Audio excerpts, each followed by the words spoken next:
So we're here in the basement of the winery building. You came out here to find out, what was going on with the wine shipments. Everybody's been complaining that they haven't got their wine shipments, and when you made it out here, you found that the winery had been overrun by these evil druids. The family had escaped into the woods and had pleaded with you to help them and help save the patriarch of their clan, a man named Davian Mardikoff. You have explored a little bit of the house, but not all of it, and you haven't found Davian yet. You had just gone down into the basement here, and that is where you found one of these evil druids hiding with his needle blight friends, and you able to best all them, and so that is where we are. We are in the basement. It is a very cold basement, and it gets colder the closer you get to the back of the room and this left wall here.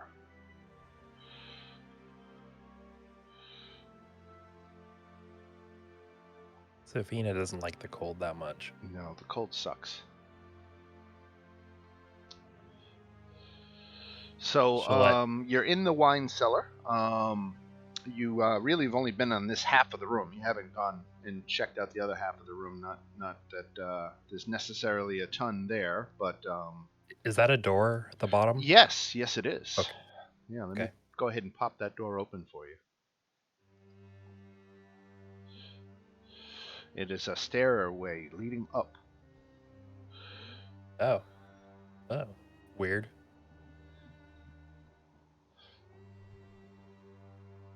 Dan, I'd like to look at the wine rack just to see if there's any bottle particularly worth taking. They were all purple Grape Mash number 3 and Red Dragon Crush. That is apparently the two varieties of wine that the Wizard of Wines produces.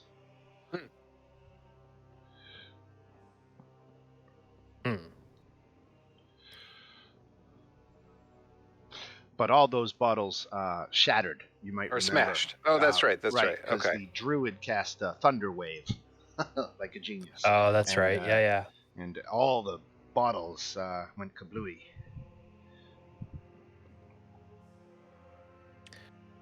All right. So you can see at the top of this set of stairs, Sophina, that you were looking up, it leads up into a glassblower's workshop. Oh. Which is it's off the back end of the house. What an odd topology, having it come up from the basement. Did we explore to the cold part of this?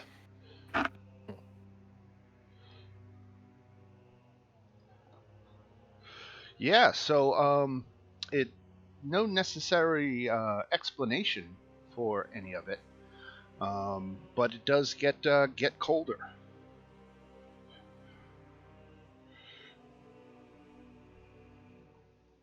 Ardor, you look like you're headed that direction.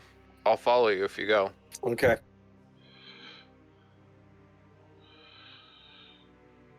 You guys go ahead. I'll follow up behind. I don't like the cold. And let's get a round of perception checks from everybody. Excellent. Sure. Yeah, not great.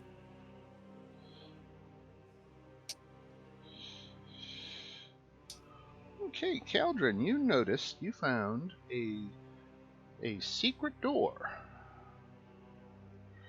right here.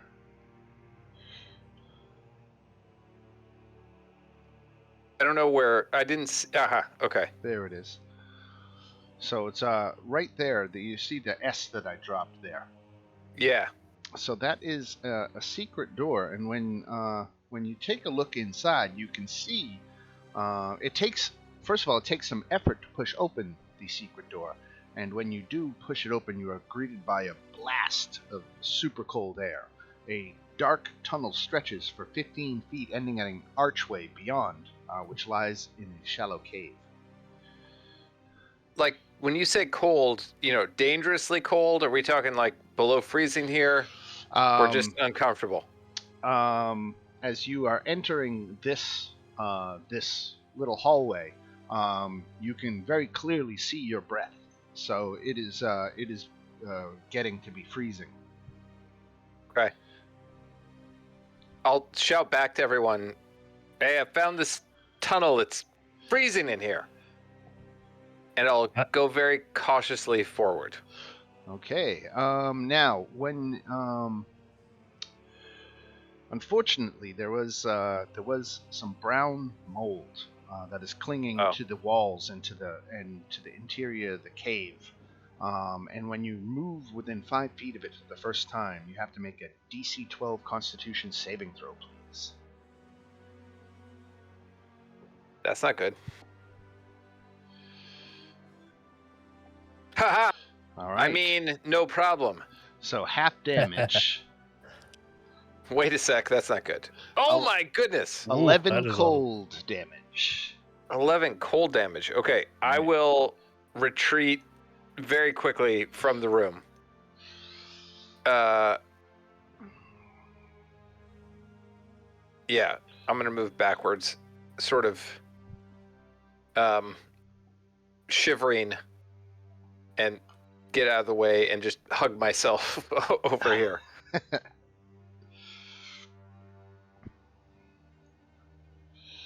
I'm not going anywhere near that. Well, door. I'll end the mystery for you. There's not necessarily a lot in there. It is just a small cave that is filled with this brown mold. And it's obviously the method by which they've created a cold storage basement down here. So you'd have to ask the family whether this is a natural occurring phenomenon that they just took advantage of, or whether they somehow cultivated this brown mold. They could perhaps answer those questions, but there's not a lot in this cave other than this mold. But it was a secret nonetheless. So you had discovered that. That is ingenious, and I respect their ingenuity, but they really ought to put a warning sign or something on the door. I don't feel so good, guys. Secret door? Yeah. Oh, good. That's a good point. Why is that a secret door? Like, that's... I don't know. It seems kind of weird that they would be hidden. Right. Almost like there's no reason necessarily to do it. Yeah. You don't have valuables back there. Yeah. That's a bit weird. I don't write the modules. I just run them. Maybe hide it from the health inspector. Right. I was going to say, keeps the kids from going in.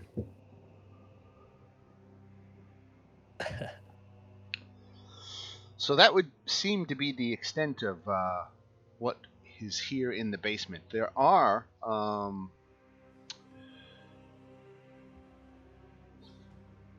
let's see, against the wall in the eastern portion of the cellar. So against the wall over here, there are 3 frosty barrels of Purple Grape Mash 3, and a single bottle.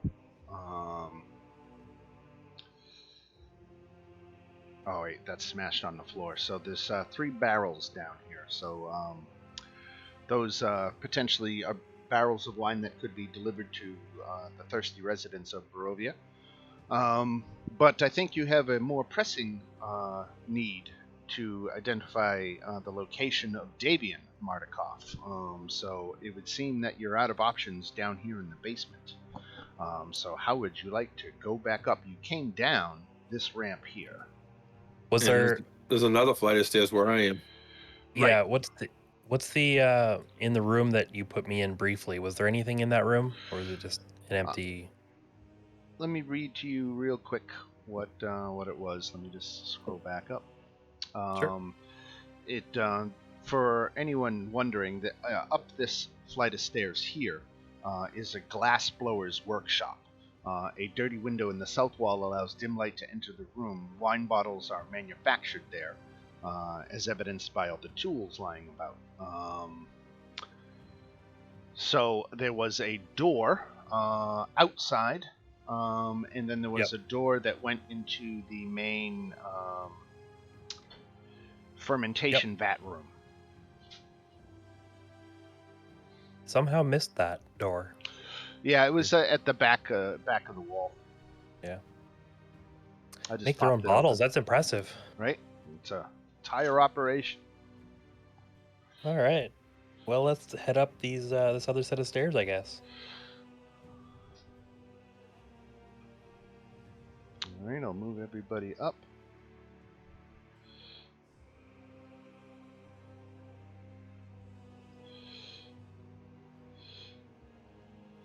I'm going to grab you, Marius, and and I guess Murmur's not with us tonight, so I guess I should play Murmur, maybe? She's a barbarian. I think I can handle that. It's just like hit things, right? Yep. Right. Swing hard. Right. Just remember, rage against the machine. Right. How many rages does she get? Maybe does it show me that on a character sheet? I don't know. We'll deal with that when it comes to battle. Okay, this corner has taken you up back outside of the fermentation vat room on the other side of the house, and so you can see all that's in there. Do these stairs continue up? These? Oh, yes, they do. Yes, ones we're on now. Yep. Okay. And is this the direction that the other druid went in through the door that we're standing behind now? Or was it the one up here? It was the one that was actually on the second floor of the house. Oh, right. Because right now you're on the ground floor, right? Right. Okay. Dan, what's this? Is that just a shed? That is an outhouse. Somebody might have to go. I'll open the door. There you go.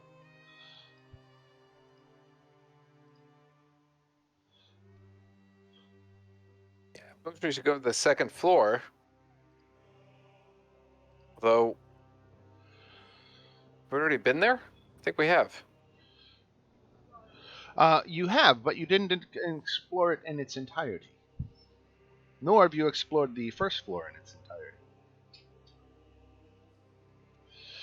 Here, let me grab a quick look through your eyes. Yeah, I can see big portions of the first and second floor that remain unexplored.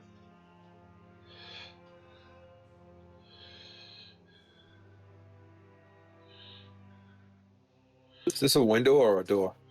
It is a door, a double set of doors, and it might be locked. Let me see. Oh, they're chained shut, but from this side of the door. These here? This door right here. Oh, okay. So you can undo the chain and open the door. I'm going to undo the chain. All right. Yeah, and I'm going to save the chain. Opens into the veranda.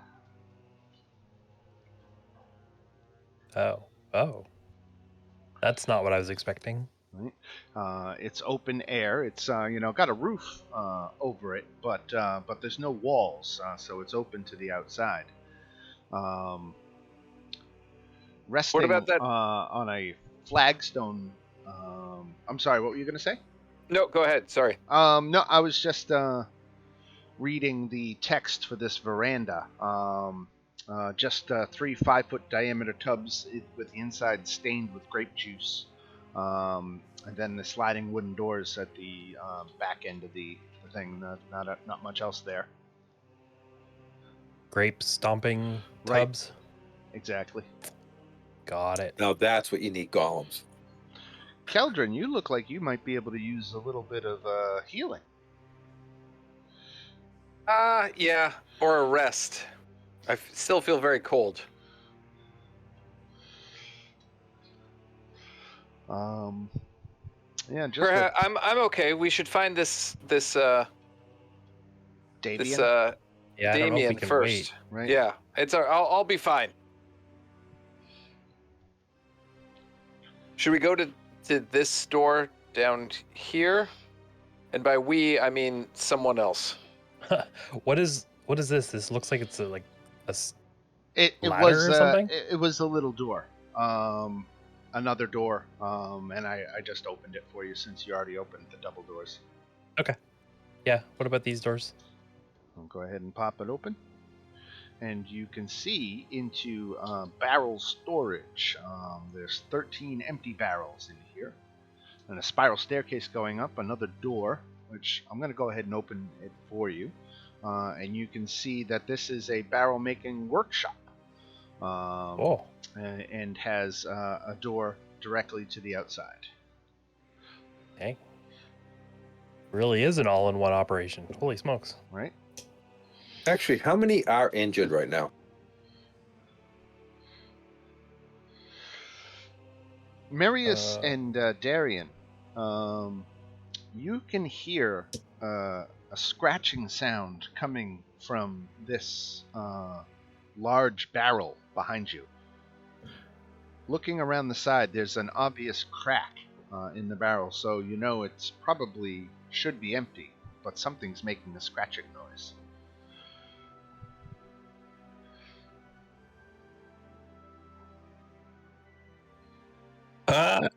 Is there any way I could look through the crack? Is it big enough?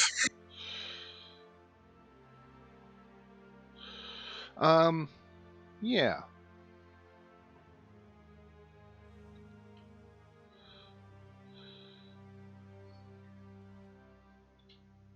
Where is it say the barrel? Okay, so just sliding on. I'm just looking for the part of the text where it details the easternmost cask has a split in the back, creating a 6-inch wide, 6-foot high opening. And when you do you go up and look through it? Yep. It is filled with dozens of tiny twig blights. And they're all just like moving around in there. And when they have you step in front of the crack, they actually begin to pour themselves out one at a time, and or a few at a time, I should say. So they are moving out and actually trying to attack you.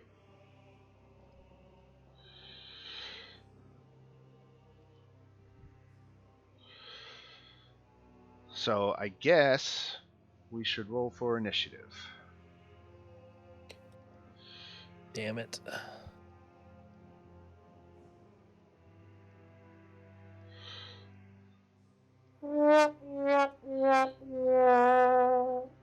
Oh, I didn't have my tracker selected, but I got a 18. Okay. How do I do that? You just click on it once. Okay. 18. For Keldrin, there's 1, 2, 3, 4, 5, and the twig blights.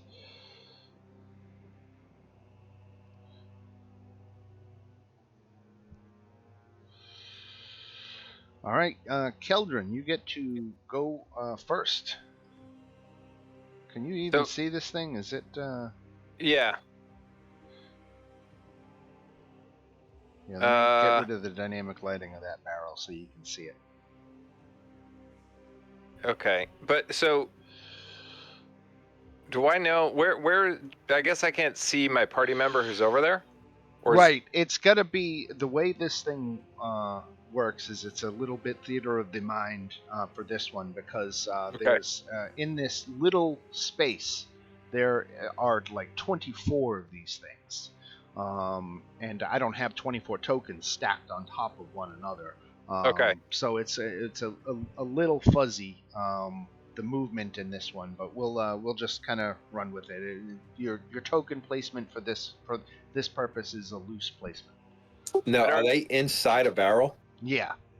How about we just toss a couple flasks of oil in there and light it on fire?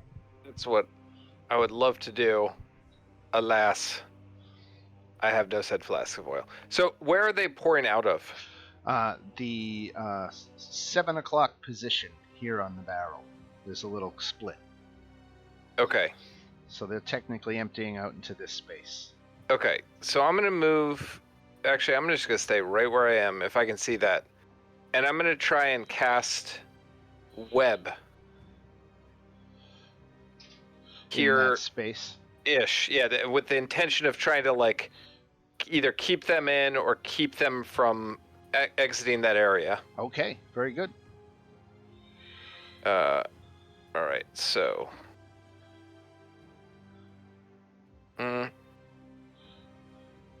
We could even say that you were trying to web the 6-inch wide, 6-foot high opening. Yeah, I mean, I can cover way more space than that. So right, that's right. what I'm trying to do. Yep. Right. Okay, so the barrel automatically fails its dexterity save, right? So I don't know what to do about that, but let's give this one critter, let's say there's one who's made it out to the floor, and we'll give him his dex save. And he failed it. Okay. I will then sort of shout, does anyone have a torch? And actually, I'm going to stay right where I am. All right. I've got 2 flasks of oil.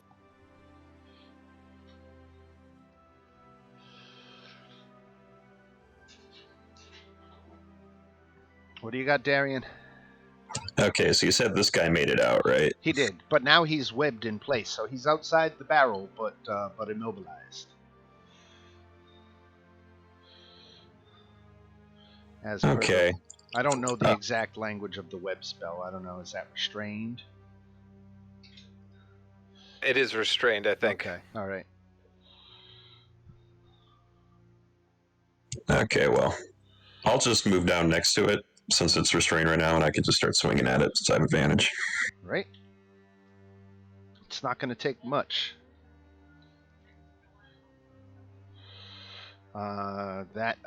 That's a miss. He missed by 1. Missed by 1. Okay then. That's all I can do. Alrighty. Let's see who's next. Safina. Okay. I'm gonna use a steady aim as a bonus action to get advantage. And I'm gonna try shooting it with the bow. Oh yeah, there's a hit. And take damage. Yeah, these aren't the same as the needle blights. These things are twig blights, and they're a lot less hardy, and they're not human-sized. For that, they're little. Okay. All right. Cool. Bardor. Ingoing flask of oil. All right, we'll get you up here and pouring. Now, if you want to get it into the barrel, the opening is all webbed up, so they can't get out right now. So I don't. You would need to make a moderate athletics check to reach the top of the barrel from here. Do I go up top? Or if you went via the stairs, then you wouldn't have to make any check at all.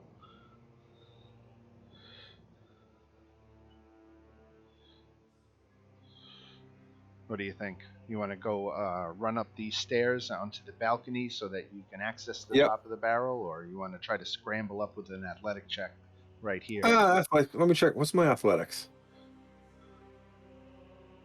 It's a 12-foot tall barrel, so I'm going to make it a DC 12 athletics check.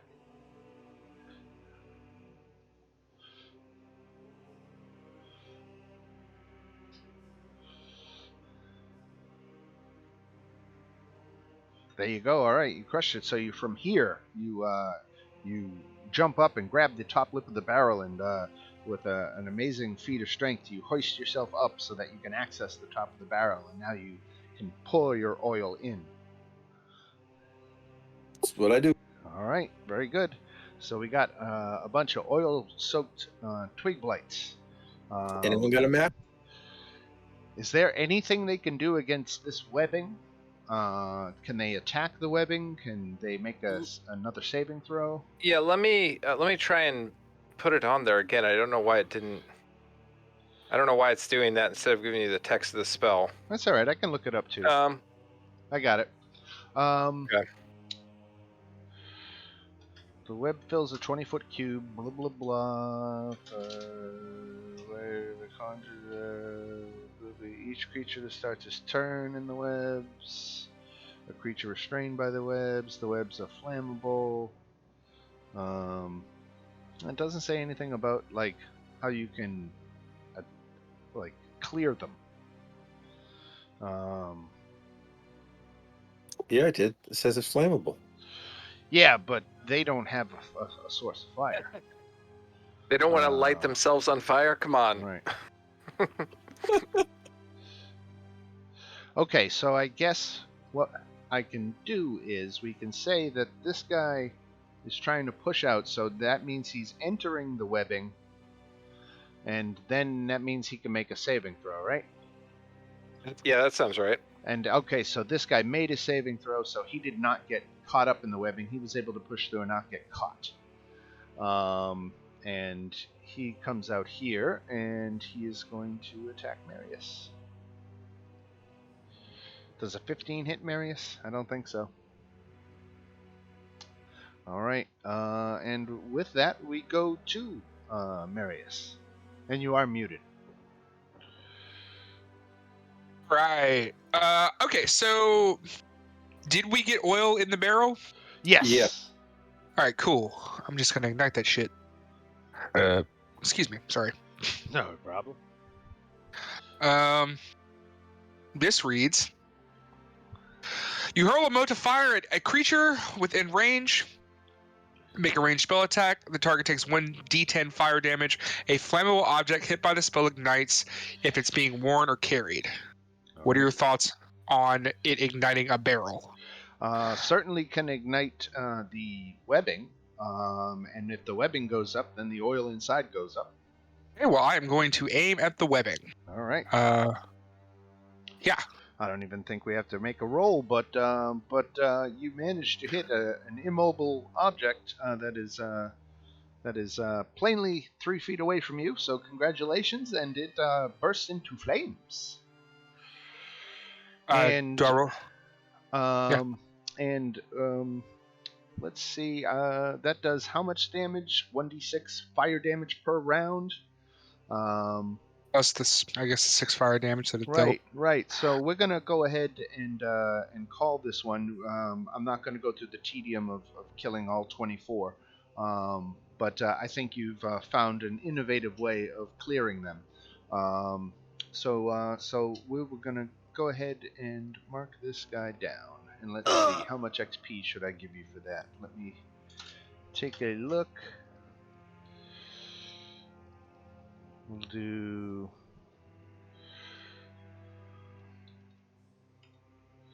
100 XP each.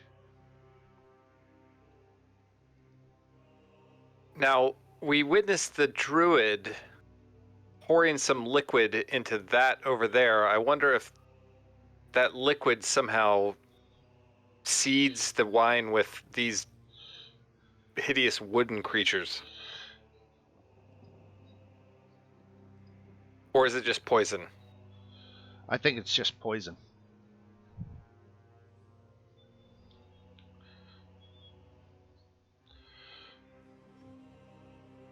Yeah, these blights weren't created on site. They came here as part of the attack force. Apparently, the druids decided they should all hide in this barrel and ambush anybody that came looking. Remind me to say thank you to the druids later. But with this room now apparently cleared, you are free to really explore the second floor. This just on the left side of the second floor you haven't explored yet. So really, by process of elimination, you know that Davian's got to be somewhere in here. I guess that's where we're headed. Right?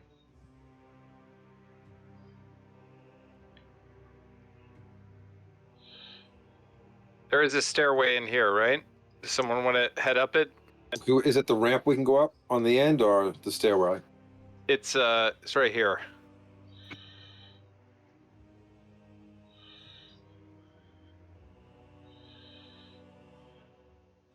All right.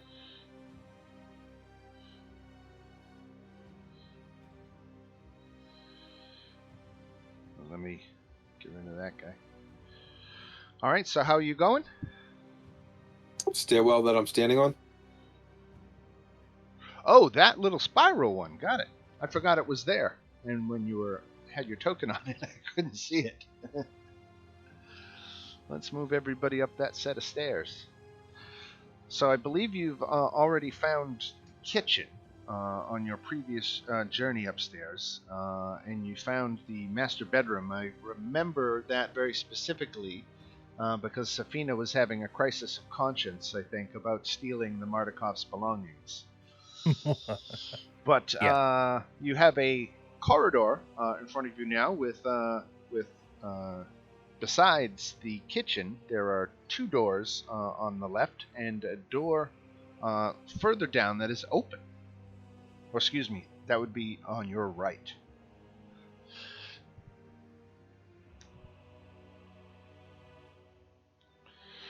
Now, you can hear sounds coming from this room, bar door. There's clearly something going on there. There's somebody is shouting, and it sounds like someone might be being beaten. And the voice is, tell us how you do it. How do you change form? We know that you're hiding the secret from us. And followed by apparent torture sounds. I'm gonna slam through the door, I think.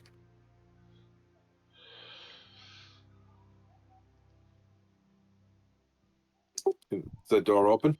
Sure does. And you can see a druid in here with Davian Mardikov. And Mardikov is not looking well. He's on the floor. He is bound and prone. All right, I'm gonna. And obviously, the druid is not happy to see you burst in the room. So we can go straight to initiative. He's going to try to attack you.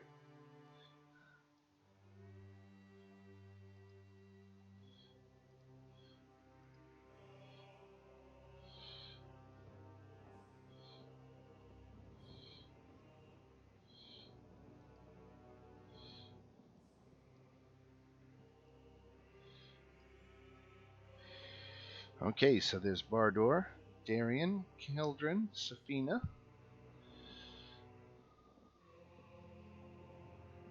Who are we missing? 1, 2, 3, 4. I'm missing one, right? Alan, right? Marius. What happened? I'm sorry. Initiative. Oh, sorry. That's okay. I got zoned out for a second. Hold on. My Chrome just locked up. That's real cool. I can roll it for you. Yeah, do that, please. You got it.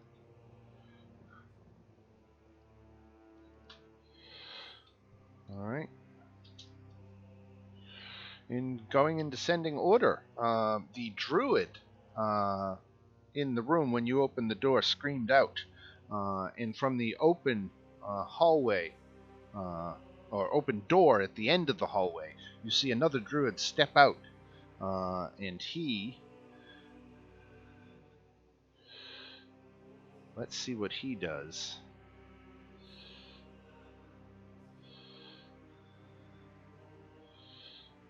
Thunderwave is a 15-foot cube, so he could get two of you. If he ran up on you to do it, I don't know if he wants to do that.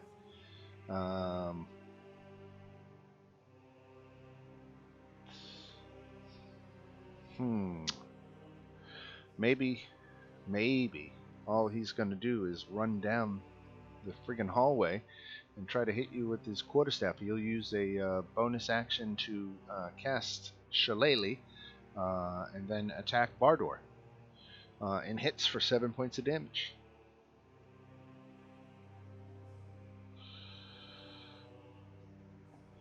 Did you get that, Bardor?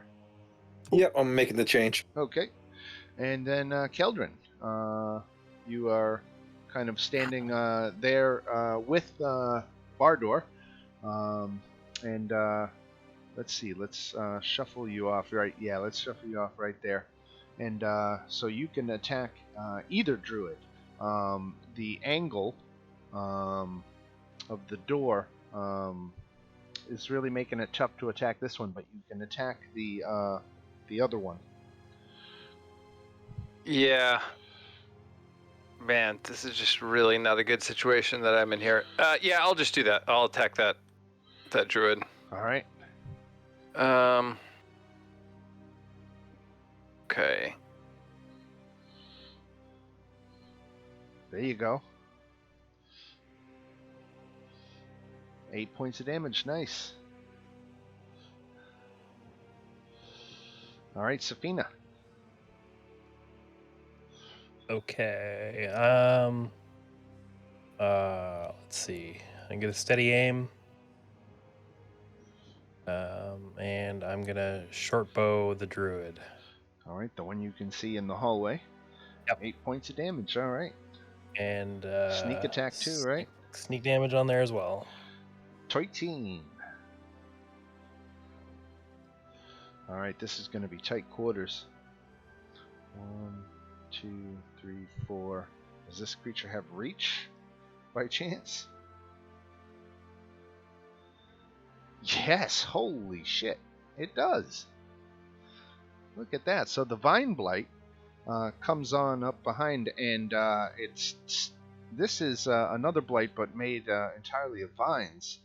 And it kind of sticks its arm forward, and they reach around the druid to attack Bardor with a 5. So that's no good. And then we go to this druid here, who he does not want to kill Davian. He wants Davian alive. He wants Davian to confess. So he is gonna target you. He's gonna bonus action Shillelagh and then try to hit you, Keldrin. I'm afraid he takes you down. Yep. Hey, that was all part of my strategy to get out of the way of the various people who are around here. All right. Your plan is going off flawlessly. Yeah. Now I've got him right where I want him. Bardor. How many people in the group are actually hurt right now? I mean, I'm hurt a tiny bit. I'm good. Safina's good. Well, I'm trying to decide to cast a group heal or a regular one. If you got damage, the group heal makes more sense. Safina's at full, but she's the only one at full that I see.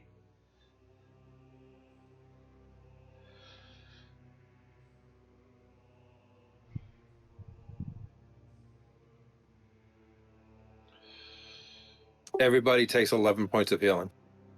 Including Keldrin. I think Prayer of Healing is like an out of combat spell. Oh, yeah, it's got a costing thing of like 10 minutes, doesn't it? Does? I could be wrong. Yeah, look at it.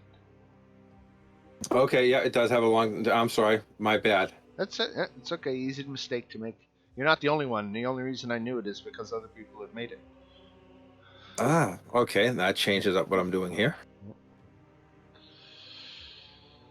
So maybe you go straight for the smiting? Yep, I'm going to have to go... Actually, I know what I'm going to do. I'm going to, bring you back up with 9. That's Keldrin. And then I'm going to bonus action on the druid in front of me, the With a spiritual weapon. Okay. What form would you like your spiritual weapon to take? Axe, hammer, mace, sword? Oh, good old hammer. Hammer, you got it. So we're going to drop your hammer right here. Let me give you control of that hammer. There you go. You can move it where you like. That didn't roll the damage, right? Or did it? I think Yeah, it it did. did. Yep, 7, yep. Yep.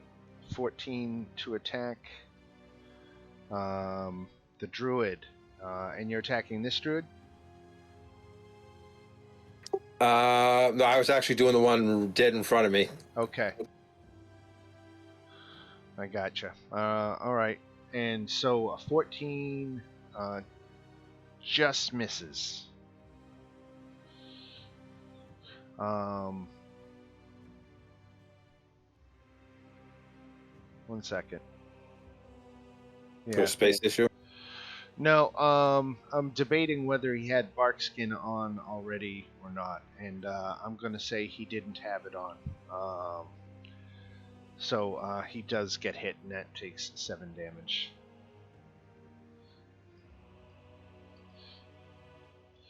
All right.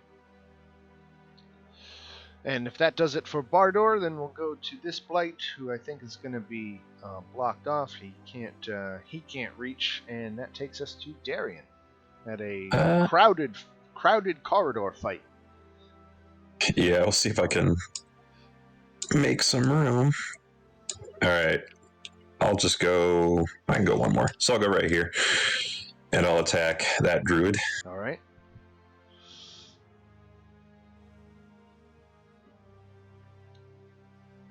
Oh, rough. Well, that's all I can do. All right. Marius. All right, I'm going to step up. So I'm going to step up. I'm going to step up. Step up. I don't know how to control my token. Oh, you might be caught on a dynamic line. Let me move you. Okay. Yeah. All right. I'm going to step up so Safina can hide behind me. I'm going to aim an ice lance. I'm sorry. Ice knife at this middle blight. Okay. I see what you're doing. All right. Very nice. At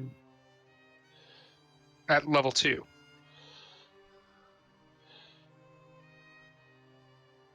All right. So the 12 against the Vine Blight. Let's see.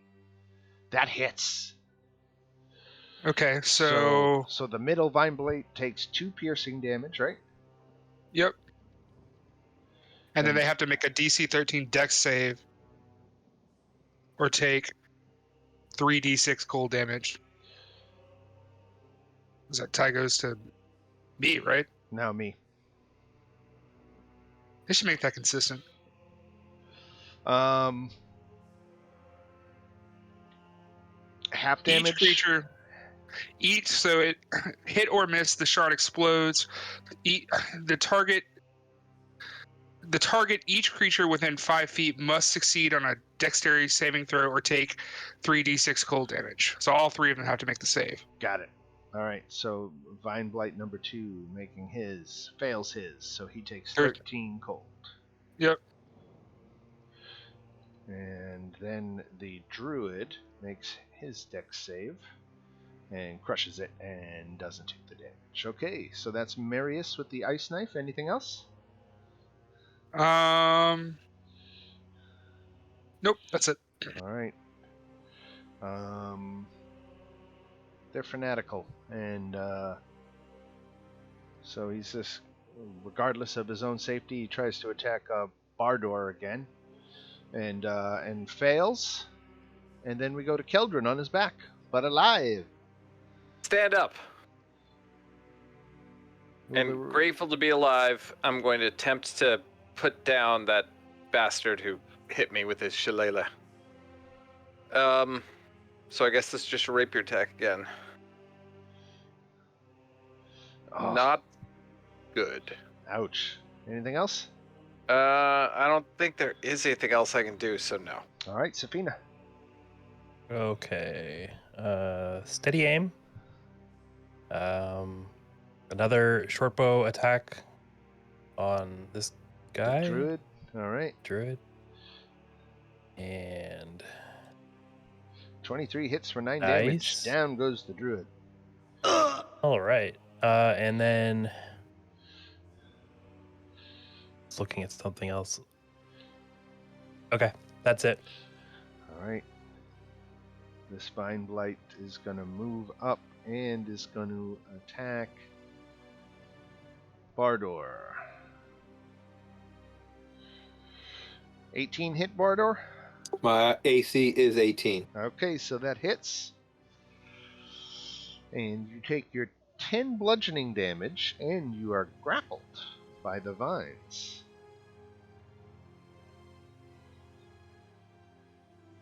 Escape DC is 12. That's athletics or acrobatics. It says you are also restrained.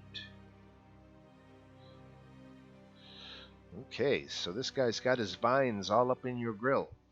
Do I roll that now or when it comes my turn? When it comes to your turn. All right, and then this other druid is going to shillelagh Darian. 16 doesn't do it, does it? Nope. All right, Bardor. Okay.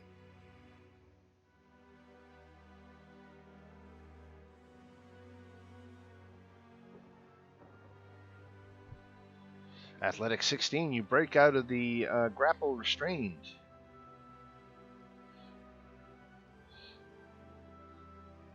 But that was your action. That's my action. Yeah. That's the downside of that.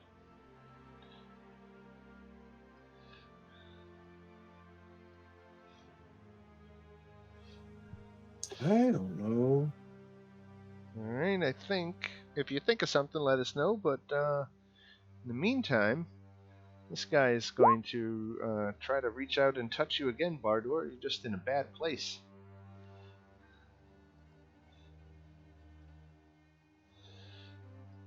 Actually, I'm going to bonus action the divine power to bring back a spell slot. Okay.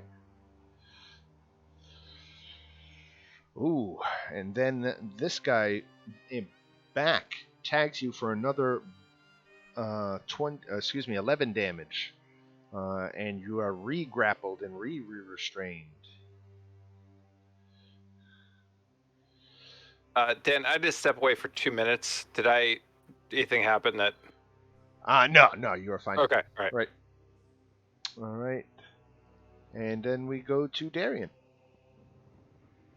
All right, I'm going to move into flanking and then try again. All right, there you go.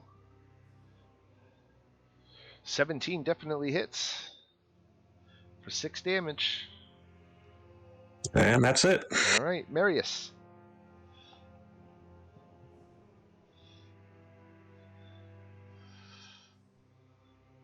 Alan?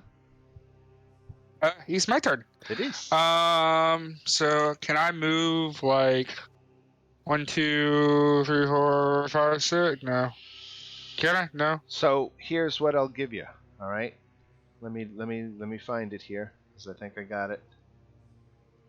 So if you look in the actions and combat handout, there details an action called a shove, and Okay. I will rule that if you shove the first one, that it domino effects, and you will shove them both back. You can push past Bardor and shove them out of the way, but you got to use one of your attacks. If you have 2 attacks, you'll still have 1, but if you're only single attack, then it only would got be the the one. shove. So I will, but he's hurting and grappled, and I've got to do something. So I'm gonna attempt to shove them. What do you want for that? Athletics? Yes. All right. Contested by their athletics.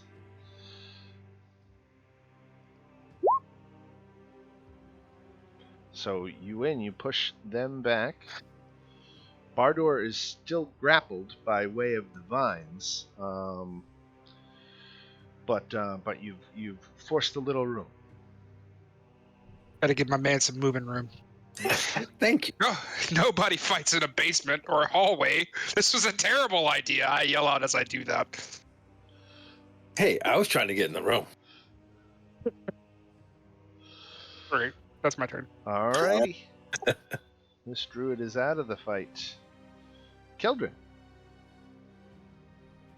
I'm gonna take this guy down by stabbing him with my rapier. There we go. Got my hammer last time. 21 for 12 damage. Let's see what that kind of does. Oh my god, he had 13 hit points left. Don't you hate when that happens? Yeah. Yes, I do. All right, Safina. Okay. I'm gonna stay where I am so that I can again do my steady aim. I'm going to short bow the injured one. 7 points of damage. All right, 7. that's the one in the back. Who's The back. Yeah. And let's see. There's sneak damage. 5 It's more. another 5. And then the other thing I'm going to do is Wails from the Grave. Immediately after you deal sneak attack damage to a creature on your turn, you can target a second creature you can see within 30 feet of the first creature. Half the number of sneak attack dice for your level round up. So it's 4 necrotic damage. 4 necrotic to his neighbor. All right. To his neighbor. Okay. And this one is gonna. This is not the one that has Bardor grappled, so he's gonna try to grapple you, Marius. And a 12 doesn't do it. Shillelagh with the druid against against Darian. I guess you pushed your way into the back of the room. He, I think, hits you for 8 damage. No, it doesn't. Oh no, Bardor. You want to break that grapple? Yep.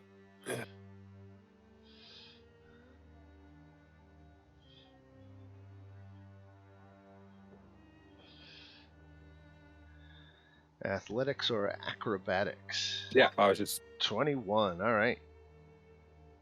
all right.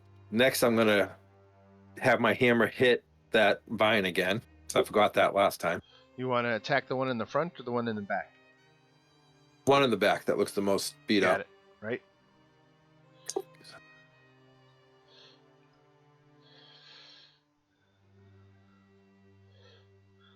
Let's roll that. I had to switch around. There we go. All right, so that hits. How much damage?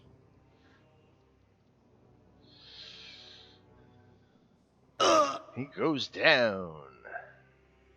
Then I'm gonna bonus action a heal to myself. Okay.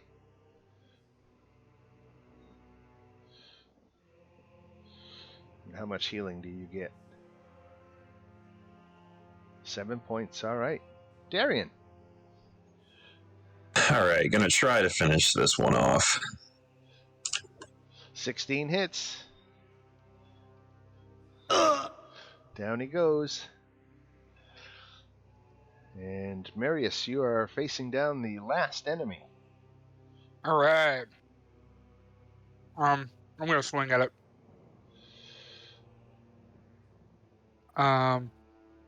With a sword. So we'll do this.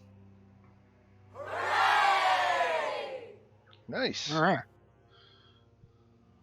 So 3 plus 6 is 9. 9.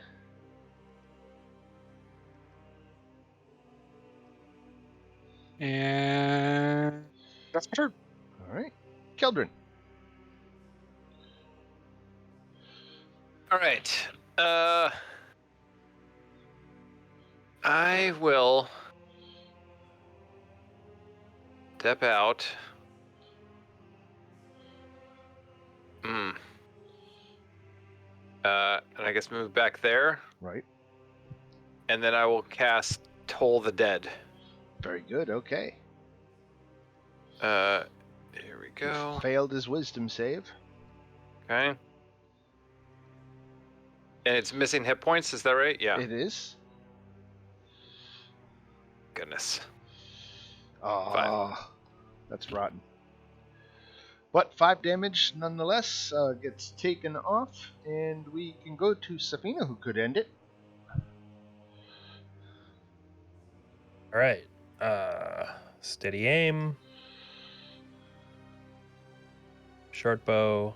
23 hits, 8 damage, plus a bunch Cool. of more that doesn't matter. All right, excellent. So you cleared that relatively minor skirmish. That was the last remaining druid in the house, except for that naked guy who dropped down through the loading dock and ran away. You decided not Right. to give chase after that guy. So God knows where he is now, but he doesn't appear to be here any longer. So you have cleared the house of the druids and their forces, and there is Davian Mardukov, who's beaten very badly but alive here, and his first words are "Thank you." I don't know who you are, but I'm thankful that you came. I don't know how much longer I had.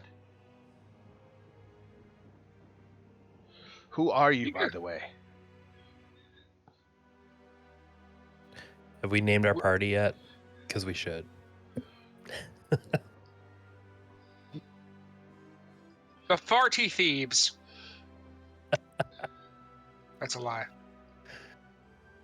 Oh, man.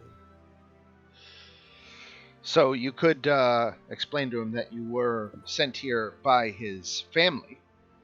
That would go a lot in the way of explaining who you are and why you're here. We came to find out why the wine wasn't going out. And now you know why we've been plagued by these druids, so-called druids, for years. But lately, their attacks have been more brazen and organized. Well, they shouldn't bother you anymore after what they've seen us do. There's is my family safe? Did you see them outside anywhere? Yes, they're up the road a little bit. I'm actually gonna break away and go get them. Yes, very good. That is an excellent idea. It would be safer for them to come back to the house now that it has been cleared. We can secure the building. Yeah. So that's what I'm gonna do. Safina's gonna go up there and go retrieve the family. All right. Why do you think there's a lot more of them? He knows there are more druids.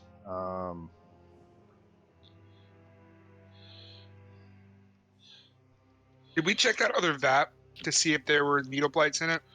The other vats were all filled with wine.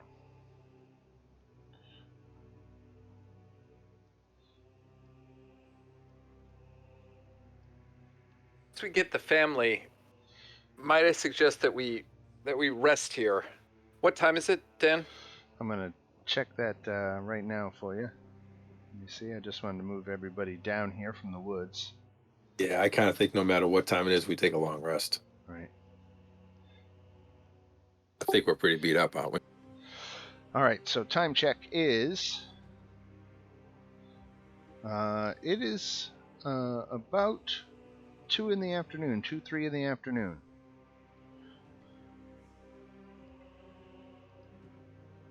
Do you know why these druids are so intent on disrupting your operation here? Davian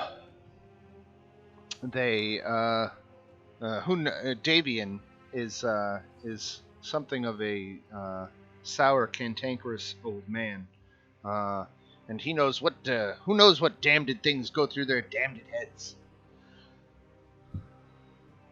It makes no sense anything that they do, and Davian's children, acting sort of as translator and ambassadors to their father's ill temper, chime in that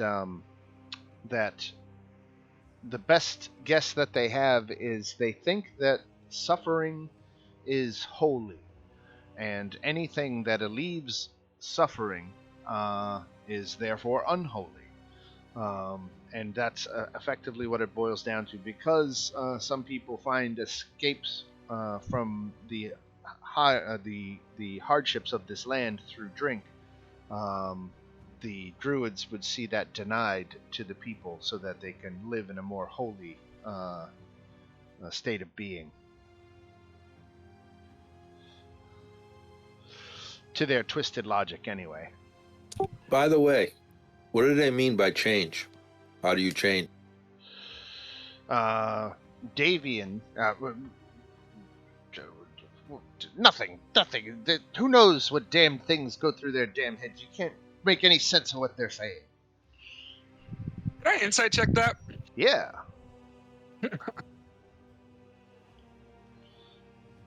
So they beat you within an inch of your life just because? Yep, sounds straight to me.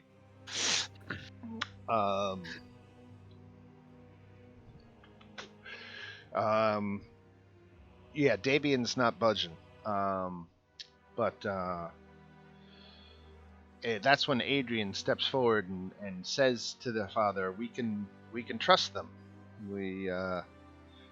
They helped us, and perhaps it is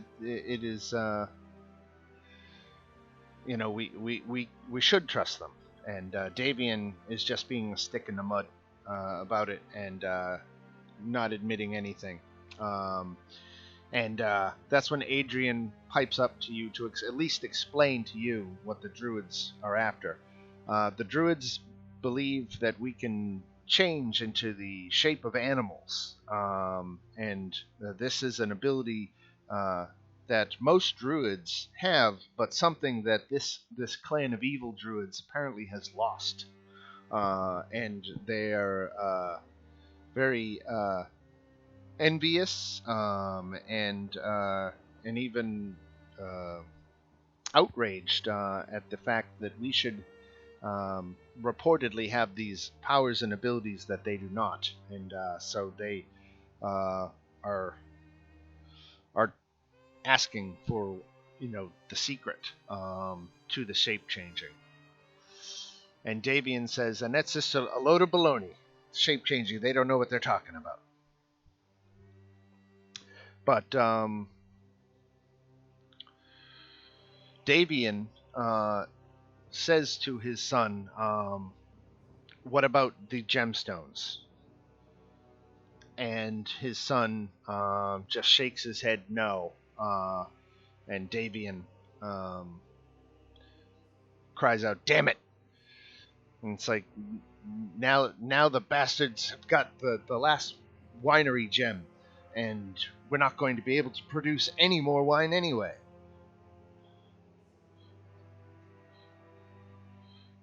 What does that mean?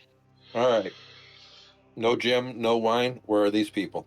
Right. So Adrian, again, the son, explains to you that that the winery had these magical gemstones that they planted into the ground, and which caused the grapes to grow the way they did. Otherwise, they wouldn't be able to grow right in this climate.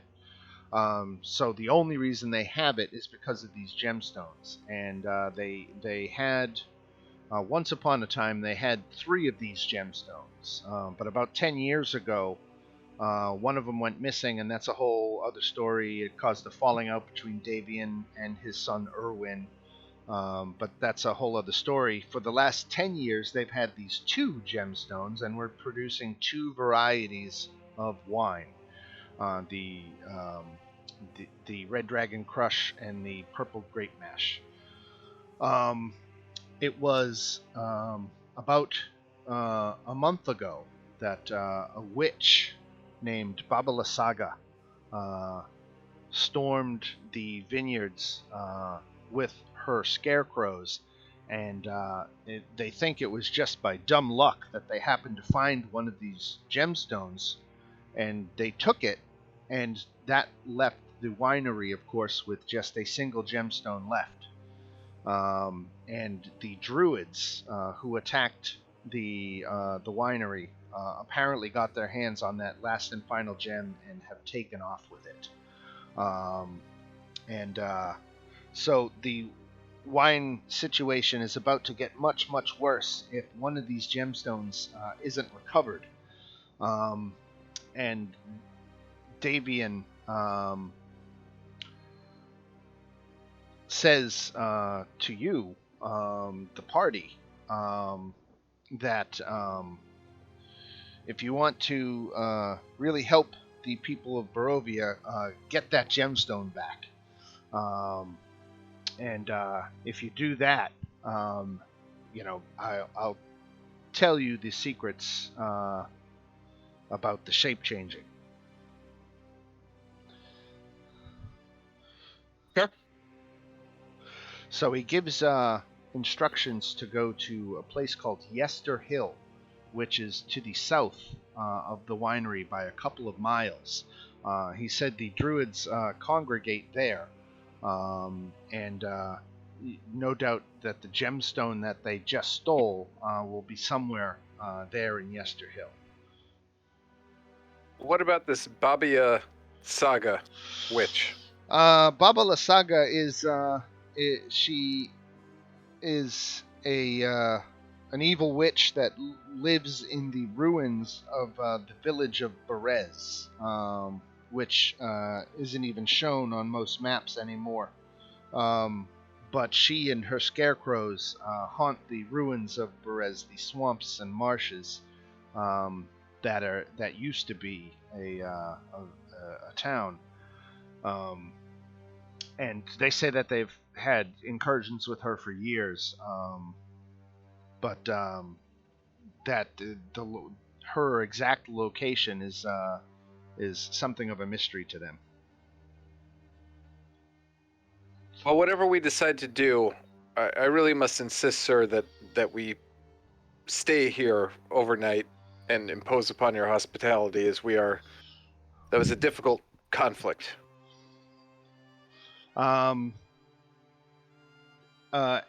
Adrian speaks up, says, "Of course, you are welcome to stay as long as you need." We would appreciate that. So, what do you think? You want to do a long rest? I do. Yeah, I'm out. All right, let's do it.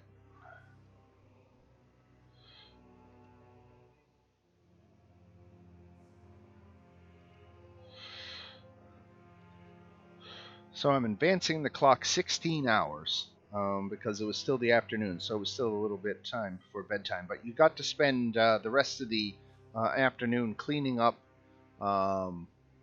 this all the damage that was done at the winery. You saw the family getting the wagon together so that they could make deliveries. There's still enough wine, at least in the two other fermentation vats that didn't get poisoned, and in some of the barrels that they had on hand.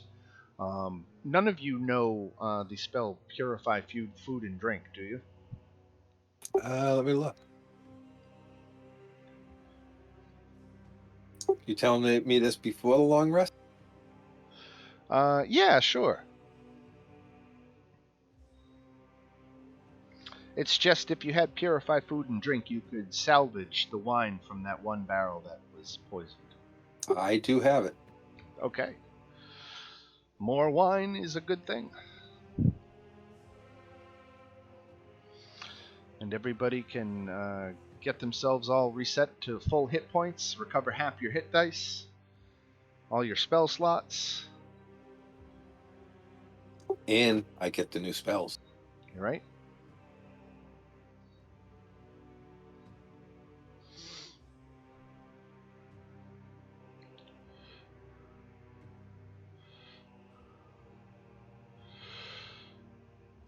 All right. Going after the the gym after the druids, right? Yeah, it seems like the plan. Either that or we go off of Baba Gaga. I think the gem's pretty close, right? Yeah, Yester Hill is right here. Where's the Baba Yaga at?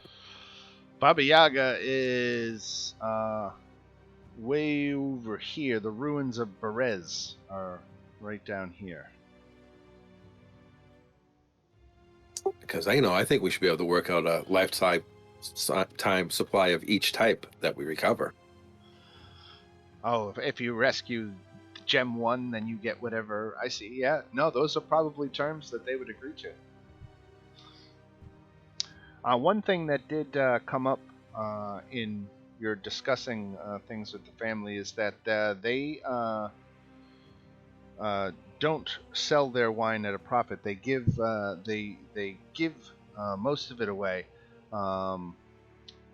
but do accept some some money when they sell it to taverns and things like that, because taverns turn around and sell it to the customers. But they deliver it out of the goodwill to all these places, and are not charging is the bottom line for all this wine. So it is a free lifetime supply. Right. That's why I said they would not hesitate to those terms, because they give a lot away anyway.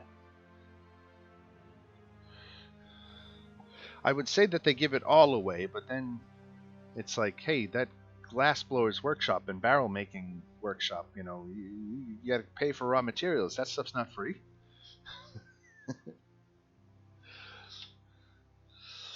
All right, so 6 in the morning here outside the winery, and it's like you want to go to Yester Hill. Is that it? Yep. 3, 4, Yep. 5, 6. We'll do a random encounter check here. All's quiet. 2, 3, 4, 5, 6. Okay, so it literally only takes you an hour to make the walk down to Yester Hill, and it is an uneventful trip. And let me take you to the Yester Hill page. I got to drop your tokens. Let me just do that. This is a very large map we're going to right now.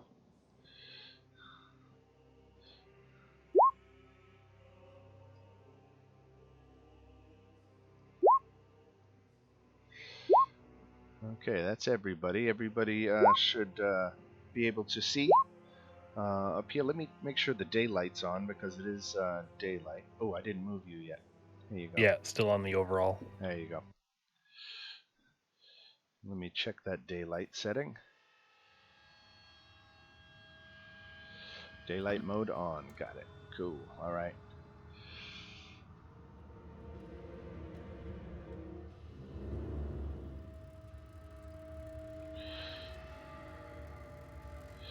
So as you're approaching Yester Hill, this is somewhat of the vision you see before you. The trail through the thick woods leads to a hill covered with dead grass and cairns of black rock. Dark, ominous clouds gather high above, and a single bolt of lightning strikes the hilltop. West of the hill, the land, the woods, and the sky vanish behind a towering wall of fog.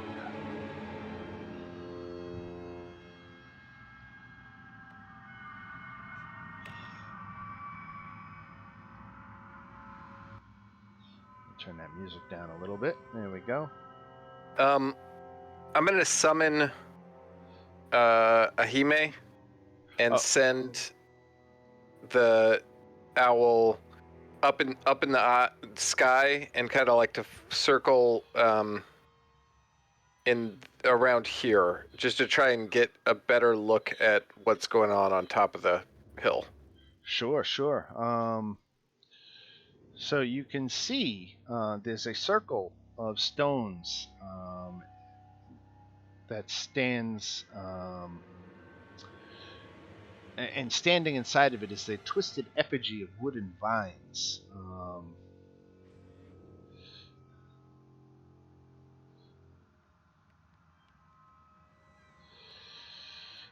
So you can see that at the top of the hill here. Now, it seems that most of the activity is happening way on the back side of the hill. Back here, you can see that there's a dozen humans around this. This. Let me see if I get a description of it here. So, it's this black, dead-looking tree, and they're all gathered around it. It's this big, nasty-looking tree, and that's where they are. That's here. All these little things that you see around are cairns of rock, little markers.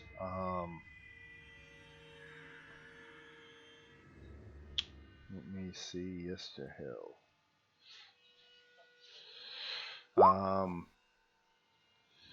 So there's a dirt trail that runs along the two concentric rings of cairns that encircle the hillside. Each cairn is a 10-foot high mound of slimy black rocks. In the circle of stones here in the middle, again, I told you, is that effigy of wooden vines.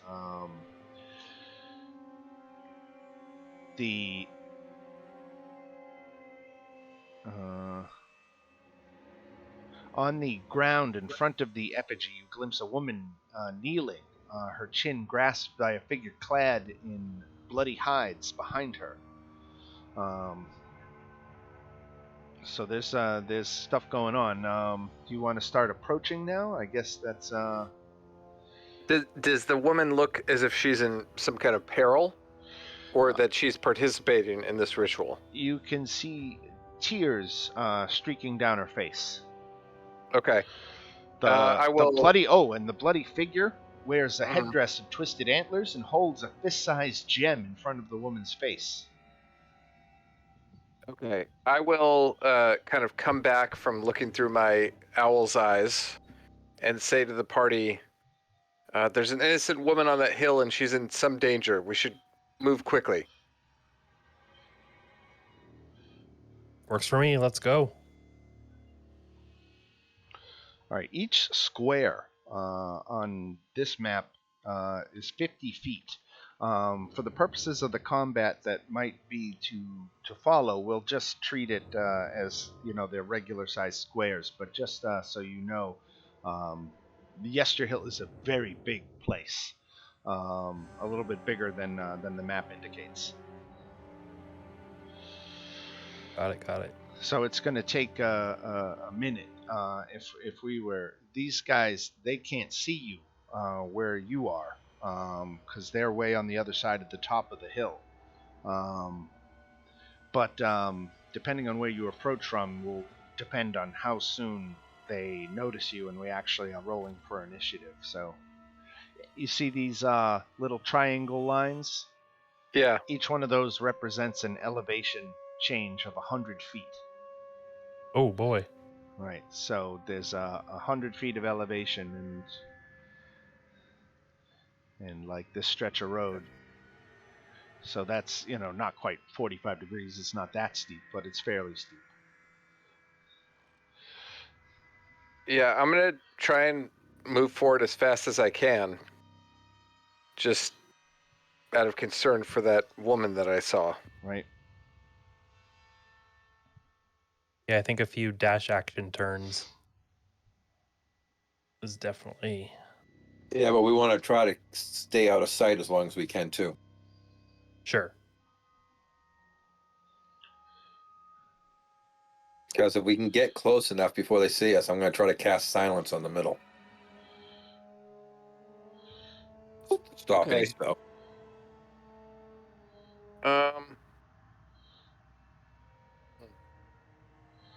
Oh, you don't think that's a good idea? No, I do. I'm just trying to think if I have a way to accomplish that.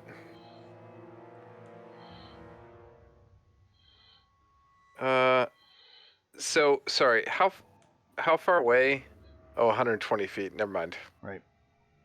I can, if we were closer, I could perhaps summon some fog to cover us, but we're gonna have to get a lot closer. You used the stone to get a good ways there, the stone wall, right? You mean these things or this wall? The ring we're inside of. Or actually, where are we, anyways? Your tokens are all up here in the corner. Oh. Ooh. So presumably, like, we could go to here, and then are we out of sight because we're at the bottom of this kind of escarpment? Right. Okay. Right. So we should probably be able to make it all the way up to that last set of 100-foot ring without being any problems of sight. And this ring of stones stands 5 to 10 feet tall. So you could definitely approach and hide behind this, even at the top. I'm just going to move forward, but trying to crouch as much as possible to keep out of sight, and then just trying to move somewhat stealthily. But I'm definitely going to be moving quickly because I'm worried about that woman. And I'm hoping that everyone else is following me, although sometimes they don't. Hey, you know, I always know where I am. Yeah.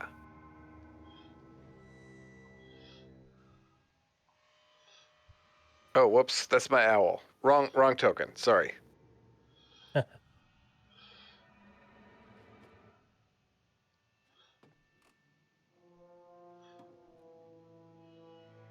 We can make it all the way to here pretty easy. Right. Okay. Yeah, it's when you get up past this last lip. If you were to, because you've got these stone walls here, you can get at least that close. Oh, I don't even want to know. Do we? The person way in the back is the one that we have to worry about, right? The woman who's crying is in the middle of these stones. So Dan, you're saying we can get up to here without being seen, up to the actual. Okay. Right. And because the distance is so far, I don't even think you have to make a stealth check. It's not like they can hear you coming from 500 feet away. Yeah. Or 400 feet. Still. And where's the person holding the stone? Right here in the middle. So that's the ones. That's what we got to hit, and we're gonna have a lot of other people on us quick after the fact. Unless we can do it quietly and with them not seen.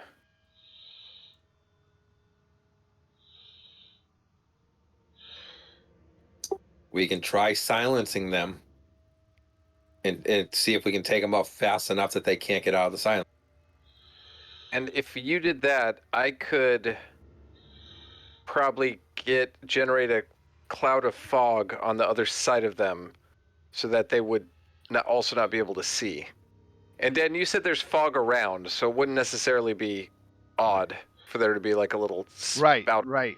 Over here, the entire western side of this is an opaque wall of fog that starts at ground level and goes as high as you can see. I like this plan. You silence them, we run in. I put some fog on the other side, and we see if we can get this gem without them even noticing. Yippee-yi-yay.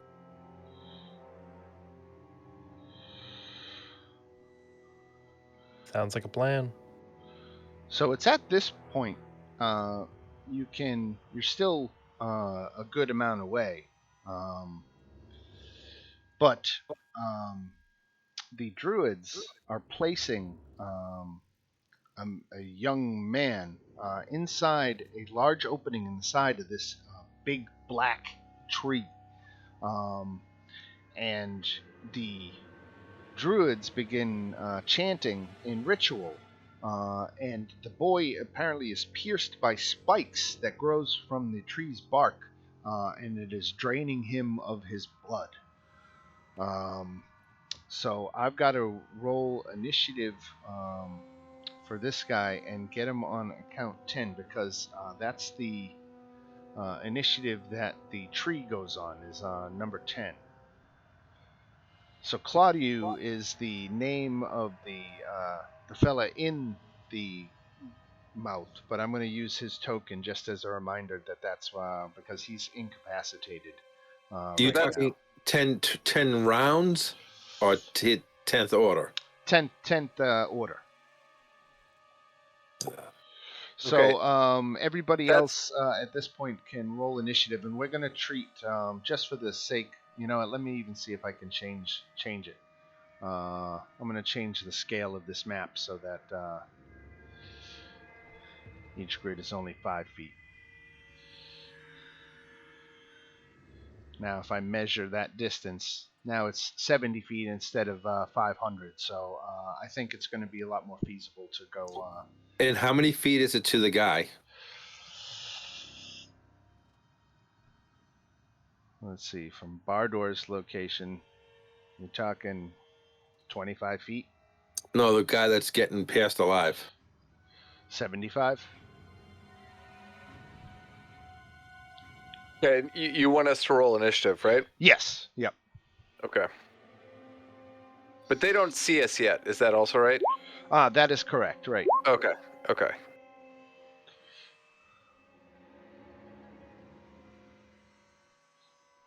So this is initiative when we decide to move. Basically, right. The tree is now going to be acting, once a minute, or once every 6 seconds to pump blood out of this kid. Yeah, that doesn't sound good. Again, I can't seem to get it to put I got a 7. Okay. I just click on my icon and then roll. Yeah, I've been doing that, and it was working last time, but it's not working this time. I don't know why. I bet you were clicking on the owl again. Probably. All the owl. That's probably right. Speaking of which, I need to roll that initiative for that owl. What was the initiative, Keldrin? For me, it was 7. 7. And I'll do it right now for the owl.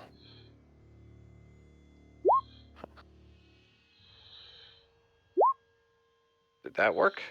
Yes.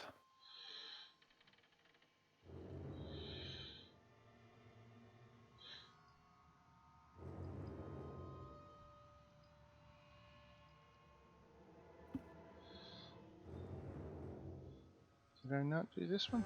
Oh, there's Stefania. Okay.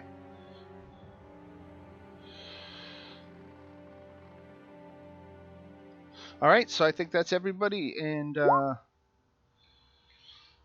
going first, not even really going, is this this druid who's again holding this this gem in front of this woman's face, and says, "Now tell us tell us now, and we will spare your son." And she is crying, and she says, "There's nothing to tell."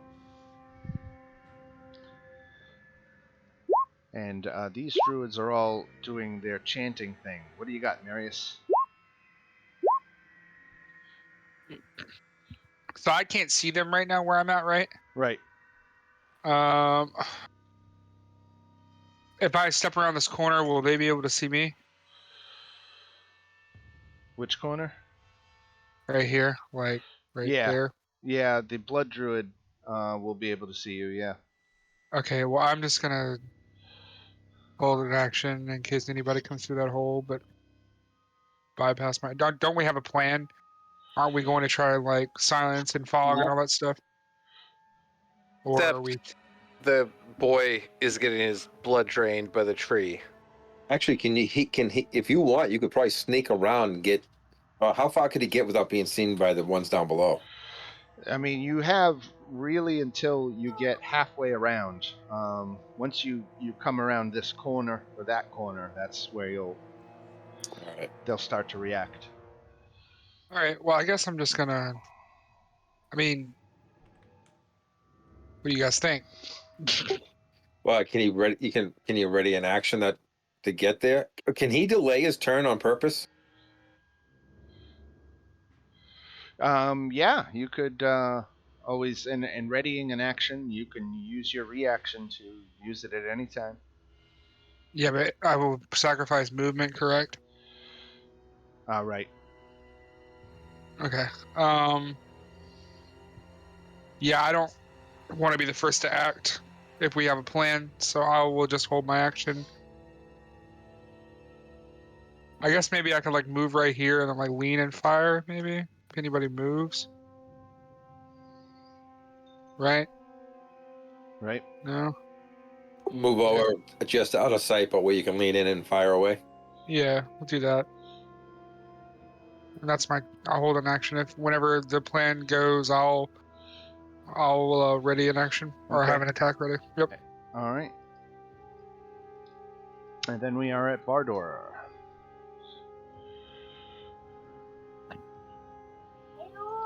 Hello, Bubba. So Bardor is casting silence, and where is this centered? Right on the one holding the gem. All right, excellent. So that is a saving throw for him. Only. No, it's just concentration. There No is. sound can 20 is. It's just straight up silence. There's nothing. They can't do any spells that require a verbal, right? Yep. All right. I'm gonna put a yellow dot on him to remind me that he's in the midst of a silence. And anything within a radius, 20-foot radius of him. Right. All right. Anything else? I'm gonna. No, I think that's it for right now. All right, Marius, did you want to go ahead and take that action that you delayed now that the silence has been deployed? Yeah, I'll. So which one's bad? They're both bad. The southern one is the bad token. Okay. Yeah, I will cast a spell. Let's see, what spell is that going to be? And you are outside the 20-foot radius. Yeah. And if she moves, it goes with her. Yeah.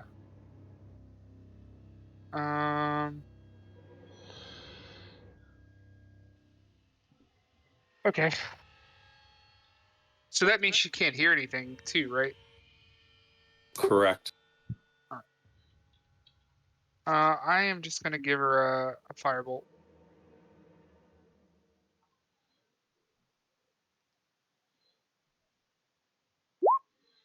$14.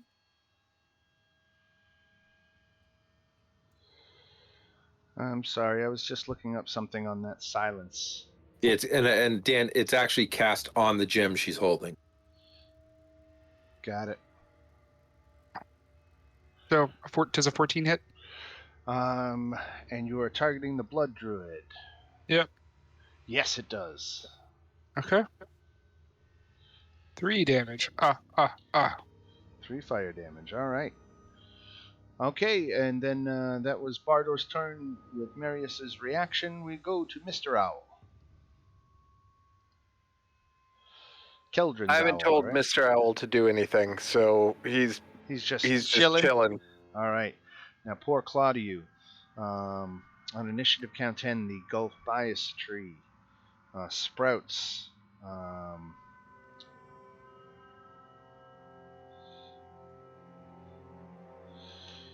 Oh, good lord. That's a lot. All right, I got to roll a d4, a d6, and a d8. Holy Jesus. Okay, this is how many, the d4 is how many vine blights it creates, so that's none, because it's -2. The needle blights, it creates 4 of them, and the twig blights, it creates 6 of them. So I need 4 needle blights and 6 twig blights. We got problems. We got to do this fast. 4 needle blights and 6 twig blights. Anyone got a firewall? Not yet. Alright, I'm just going to spread these dudes around. But they can't see us yet. That's right.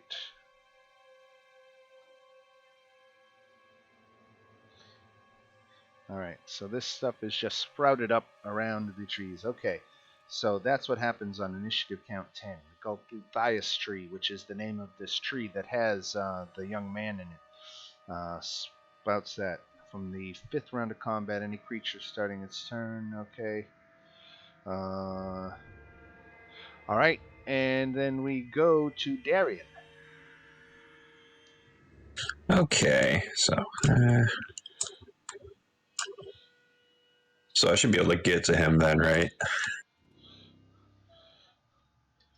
Yeah, how far are you looking to go? Oh, I'm trying to get right up on top of the druid. Yeah, you got that. Will the blights be able to see him at that point? Needle blights only have a range of 60 feet that they can see. So it seems that Okay. they at least the ones close over here will see you. Because if they start coming, we got to get someone down to block between that opening to make them funnel in. You know what I mean? Yeah.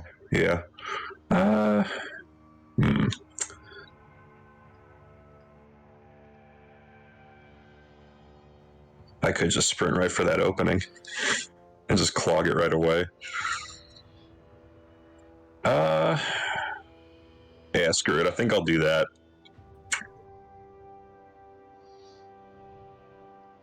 All right.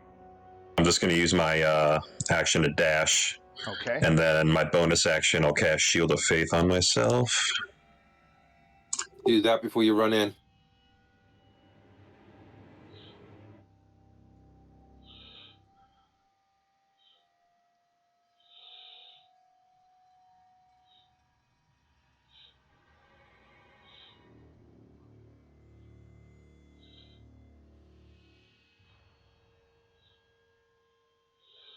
All right, yeah, that's all I can do.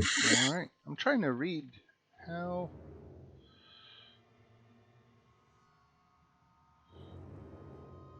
Silence is a nasty spell. Yeah, it definitely that's going to work very well for containing the druid. But I'm looking more at this. This is the first time I've run this altered. This was a little bit different than every other time I'm doing it, so I apologize for being a little slow and clunky. But I'm trying to figure out how this ritual progresses.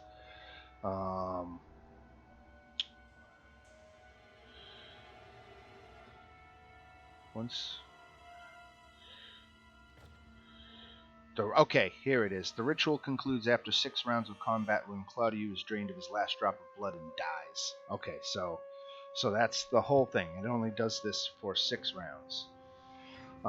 So it could spawn a lot of fucking blights. But it does so on turn 10. So I'm straight now, and let's see. This needle blight back here, still too far away to see. This needle blight, however, is not. And he... Any chance it was watching the ritual? No. It sees Darian and steps up on poor Darian. And it's going to fling its needles. We'll put them right here. 12 misses, right? Oh, yeah. All right. This druid here. What do these guys do during this ritual? They just stand there? They would have to be performing the ritual, wouldn't they?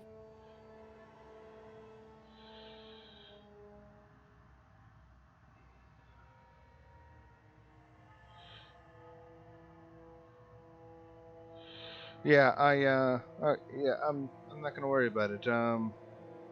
Suffice to say that they're guarding the tree. This needle blight can't see. Keldrin. Okay. I am going to run here and cast Shadow Blade as a bonus action on the way. And then I will attack this blood creature.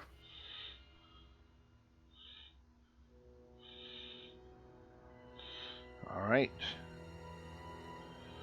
See. Attacking. His name is Keshgar. Not that you're on a first name basis or anything, but Here we go. And does he see me coming? Do I get advantage or anything like that? yeah, no, he sees you charging. Got it. All right, so 19 hits with the Shadow Blade.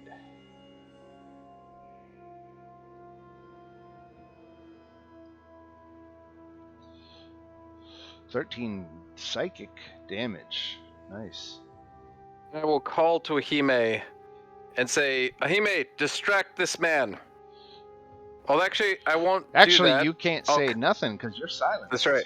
But I Right. can communicate that telepathically, Right. so I will do that. All right, very good.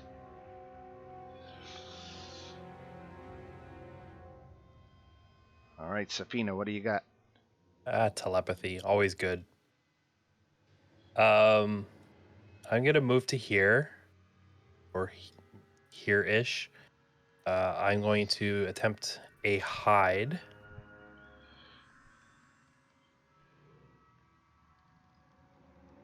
Okay, so let's see Keshgar's wisdom. He kept an eye on you. Oh. Okay. He seriously he's- didn't trust you. No kidding. Okay, well, I guess just I'll take that. All right. So a second hit for 11 more? Just the first hit. That's only one. Oh, that's only one hit? Yeah, I only have one attack. Oh, I'm looking at Keldrin's. Like, duh. All right, Yeah. got it. All right, so that is Safina. This Twig Blight over here is too far away. Let me confirm that. No. Good thing I went for confirmation then. 1, 2, 3, 4, 5, 6. Starts coming that way. 1, 2, 3, 4, 5, 6. Come up here. Let's get some Needle Blight needles coming at Darian. 12 misses. Berserker is protecting the tree. Druid protecting the ritual. Protecting the tree, protecting the tree, protecting the ritual. And now Mr. Blood Druid gets to go. And Keldrin has run up right on him.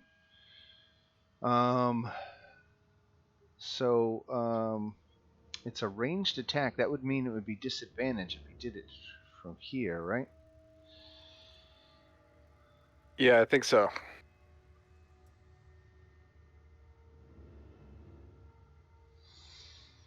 I don't want to do this at disadvantage, but yeah, so I will. Opportunity attack. Go ahead. Okay.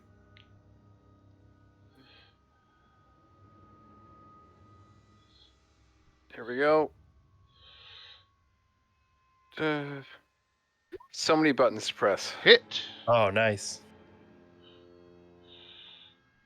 for 11 psychic. Okay, very nice. But he put enough space in between you so that he could turn around, and he's going to blood funnel you, which is not a spell and does not have a verbal component. Fuck. He had +9 to that attack, and he rolled a 2. You asshole. I completely support his excellent work there. Good job. I was so excited. All right, Druid Twig Blight. 1, 2, 3, 4, 5, 6. Marius. All right. I am going to. So we're using conventional movement now. Yeah. So that's the wood druid right there. Right. All right, I'm gonna run up. Yeah, and I am gonna swanging and a banging with my sword.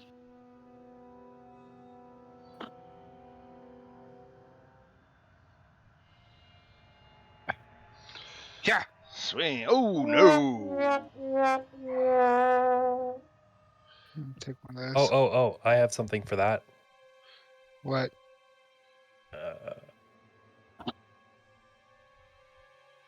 Bountiful luck. So what does that mean?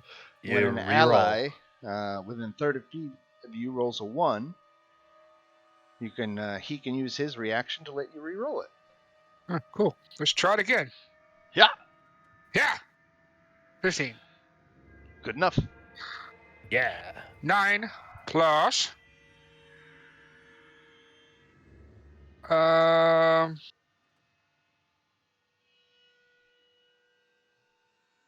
God, terrible. Plus 4 fire? 5. 5. Got it. 5 fire. All right, so he's immune to or resistant to non-magical slashing. So that is halved to 4, but he's not immune at all from fire, so that puts it to 8 points of damage. Cool. Damn it. If I'd have known that I'd have bonus action Define favored myself. But we'll know for next time. Yeah, that's my turn. All right.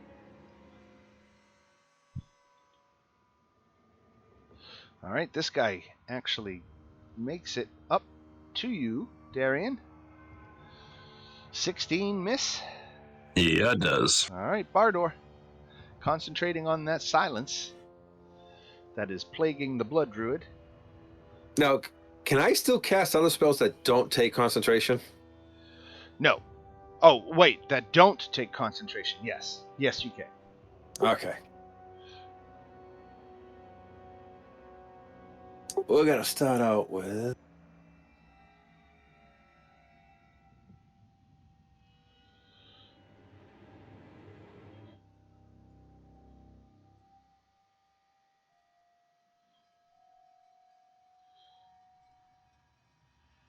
Start with that.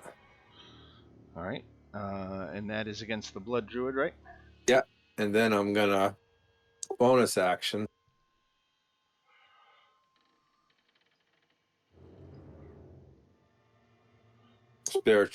Spiritual weapon.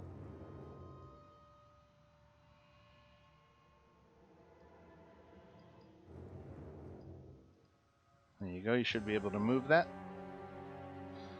And I don't know if a 12 hits or not. 12 misses. Okay. All right. And that's everything I got. Okay.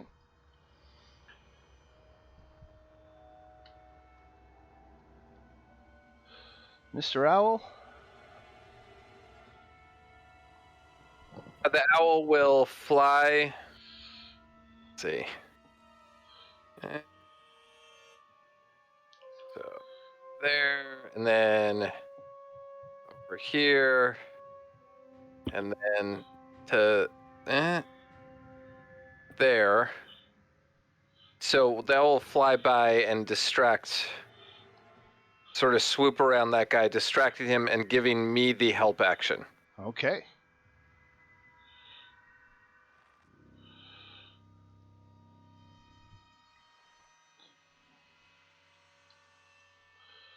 Okay, now we're going to spawn some more. Here we go. D4, D6, D8. No Vine Blights. 1 Needle Blight. And 1 Twig Blight. Thank God. Okay, good. So I said no Vine Blights. 1 Needle Blight.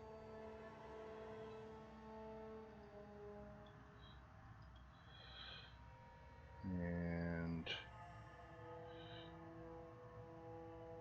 1 Twig Blight.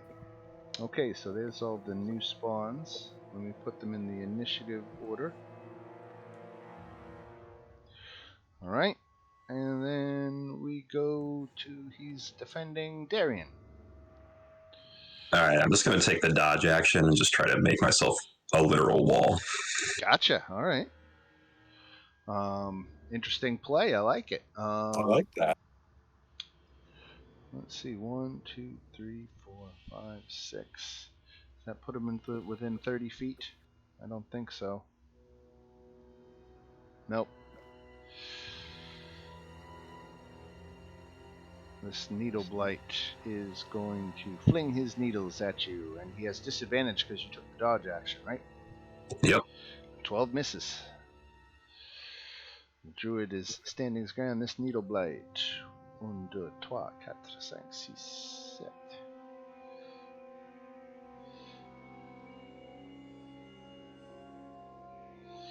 Taking shield wall to a whole new meaning.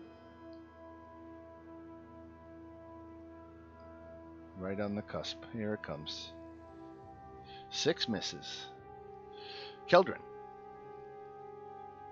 Okay, bonus action to go into the Blade Song, start dancing around, and I will go and I will attack that individual. All right.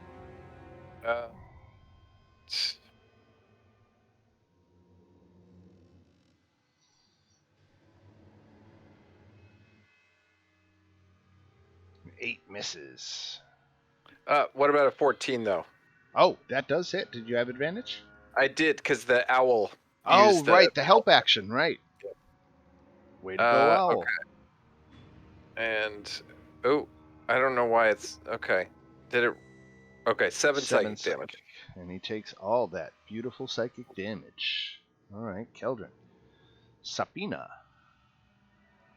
Okay, now that I don't have to move, steady aim to gain advantage. I can get a short bow 9 points of damage. and add the sneak damage to that. 7 more. Okay, you're really whittling this guy down. Steady. Alright, so here comes a Twig Blade attack. That should have been disadvantaged, but he missed anyway. Needle Blight. Needles, disadvantage, Marius. You are going to be a wall. Now, these berserkers are going to start coming into the fray here. Let's see. 1, 2, 3, 4, 5, 6. Druids will still hold tight the ring, but the berserkers are 2, 3, 4, 5, 6 are running up.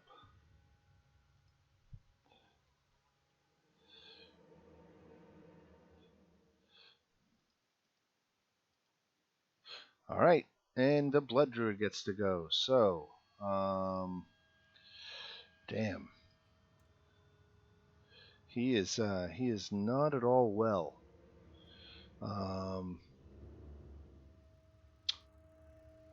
2 opportunity attacks. Marius and Keldrin. Okay. What does that mean? You can make an opportunity attack against the Blood Druid. Free attack. Cool. Keldrin hits.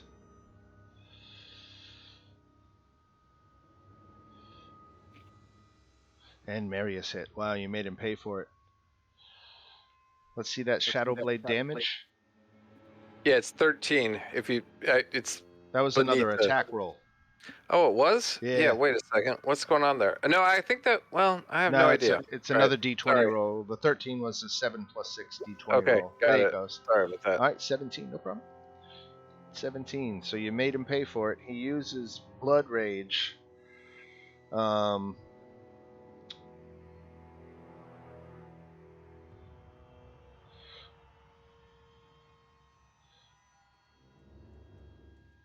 He can add the number of hit points, so at the start of his turn he loses 2d4 hit points and can add it to his damage rolls. Alright, here comes the Blood Funnel. against fuck. Keldrin. I'm gonna cast shield. And that's going to put you above 23. 24. Oh, very nicely done. All right. This druid here is going to maintain Twig Blight. Dude, I had a fucking DM on a one shot the other night. Spell block a shield, and somebody took like 48 fucking damage from like a finger of death or something like that. Or I don't remember what it was. Whatever spell it was, took 48 damage. All right, I'm gonna run up. So am I still within the silence? Is that still happening? Yes, yeah, it is. Okay, hold on. Everybody around the Blood Druid is silenced. Yeah, but okay. that's what's keeping the Blood Druid in control, I think. Yeah, it's what, 20 feet? Yes. Okay. I'm just gonna run up and swing again. Actually,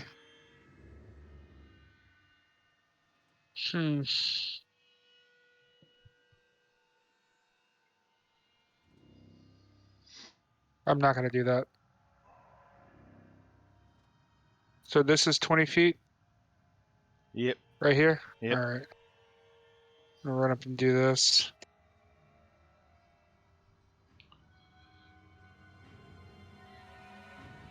Dan, it just occurred to me I should not have been able to cast shield because I'm in silence. Oh, you're right. He Thank gets you. a Constitution save, though, doesn't he? I do, I guess. Okay. So I guess I need to make a Constitution save. Yeah, 12 necrotic damage and a Constitution saving throw. Okay. I don't know what I got. Where is it? 15. You just Okay, so it's a tough ass DC. But you failed it, so your hit point max is reduced by 12. Oh, DC Kevin. Okay.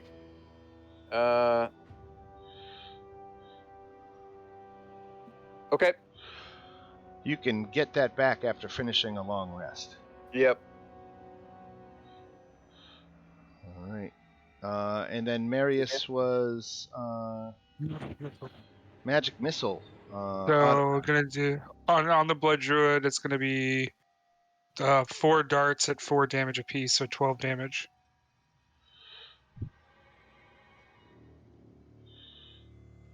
$12 damage taken. All right. And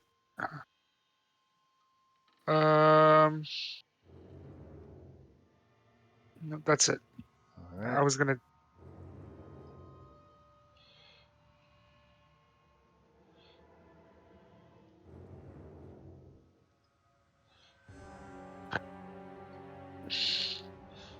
All right. We're just seeing the enemy troops. They're pouring over this way. 1, 2, 3, 4, 5, 6. So he's not quite there yet, but they're closing.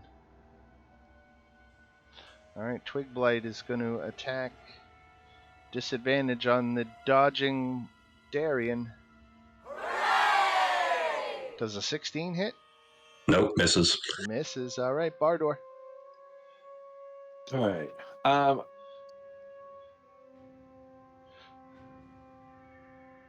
Would that remove the hit point effect he has right now?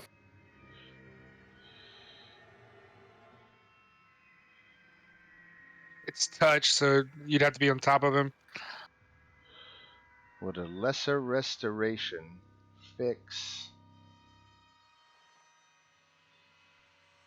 It doesn't say. It only says it lasts till the target finishes a long rest, so it doesn't say specifically. I'm going to say no, it doesn't. Okay.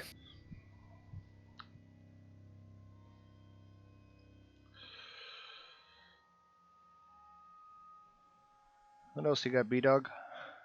Oh, right there. Going on the Blood Druid, right? Yep. Dexterity.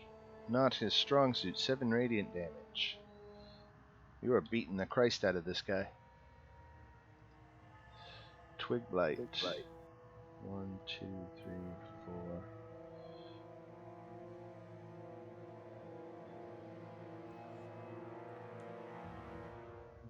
6. Okay, so here comes the Twig Blight again. 6 misses. Owl. He's going to do the same thing, which is fly around here, over there, distracting him to grant the help action to Keldrin. That's it.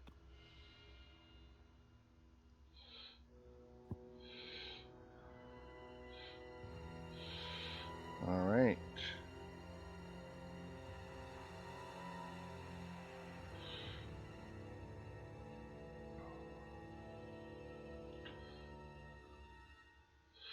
Okay, I was just double checking. Killing the head druid is not one of the ways to stop this ritual.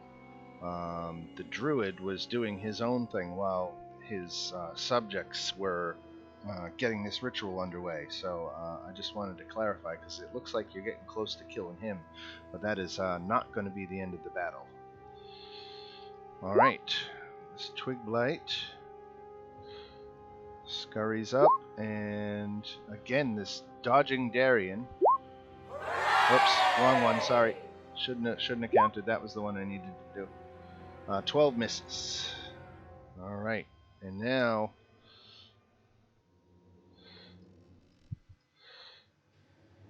no vine blights.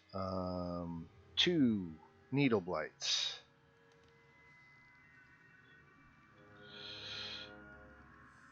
Dan, is there any chanting or anything going on for this ceremony? No, there.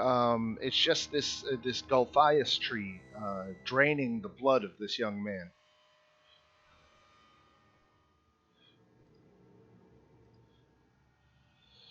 All right, and then I got to drop down friggin' 6 twig blights. Jesus. Okay, twig blights. Here we go.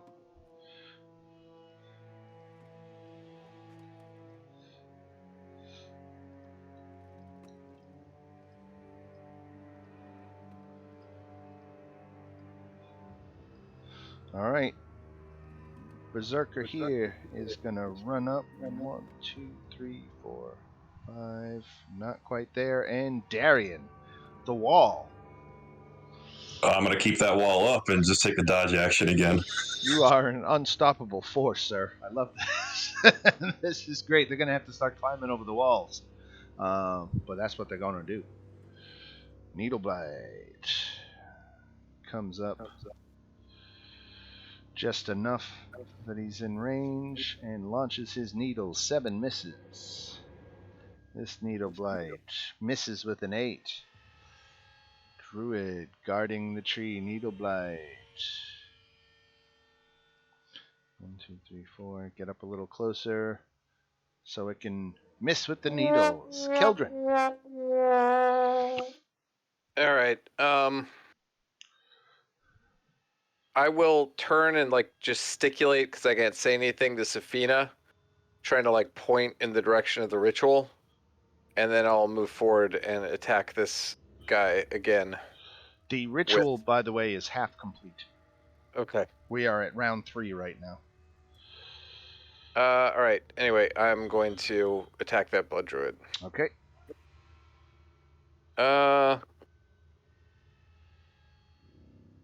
So many buttons to press. 20 hits.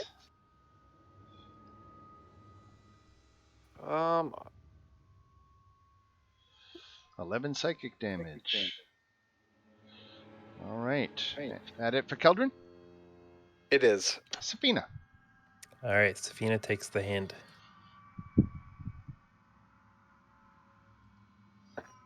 Is the blood druid the one that's causing the blood to be drained right now? No, that is all down here. This is where the Gulphias tree is. That is the name of the tree that they're feeding this young man to. And you can see it's surrounded by 6 druids. They have stayed while the berserkers, who are also there, have started trying to save their leader there. Safina with the That's a, stealth. no, that's not an advantage. So that's a 9. Oh, okay. So yeah, there's a lot of them about too, so they can see you coming. All right. Well, I'm gonna go right for the source. You're gonna attack the Gulthias tree? The with Oh, that's the guy inside. Yeah. Oh, I see. Okay. Then no. I'm gonna go for that one with a Okay. 16. Okay, yeah, that hits. Cool. So just for 4. 4 points of damage is enough. Twig blights don't have a lot. That's it. That's it. Twig blight attacking Darian, disadvantage, 9 misses. Twig blight, 1, 2, 3, 4, 5, 6. Needle blight, disadvantage, 11 misses. Twig blight, 1, 2, 3, 4, 5, 6. 1, 2, 3, 4, 5, 6. The Berserker here. 1, 2, 3, 4. Can't really get anything there. Let's call 4 here. 5, 6.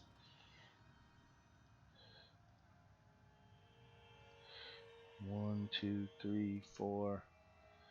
Difficult terrain to get over the wall. 5, 6. He's over the wall.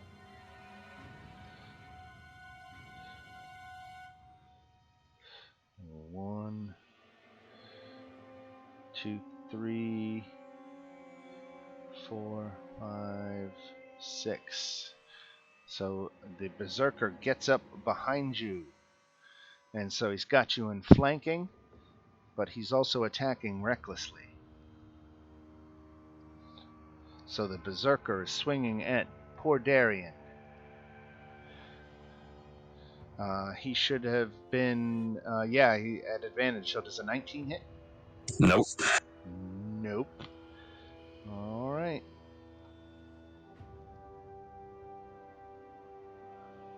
There go my mouse. There we go. Druid. Staying down here. Blood Druid.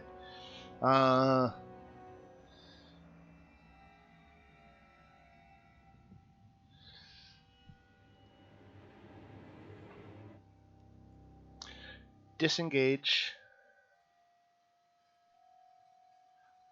1, 2, 3, 4, 5, 6. Climbs the wall and is trying to get the hell out of Dodge. Druid. Did he get opportunity attacks? Druid. No, he disengaged. Oh. Twig Blight attacking. Misses. 1, 2, 3, 4, 5, 6. 1, 2, 3, 4, 5, 6. 1, 2, 3, 4, 5, 6.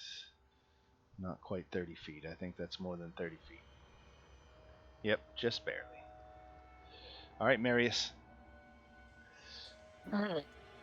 So I can see this person right here. Yes. Okay. He's got partial cover because he's behind the wall. And what are these surrounding him? Twig blights. And back there, needle blights.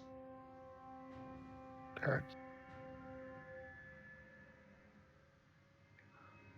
I'm gonna cast this at 2nd level. 20 hits. All right. So, So 5 t- dagger damage, yep, on this one guy right here. right?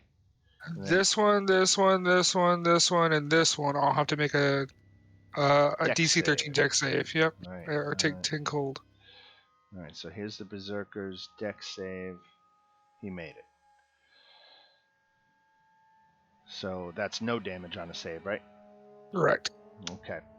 So the Berserker made his. Let's see. The 2 Twig Blights. Dex. Both of them failed, so both of them take 10 damage. Yep.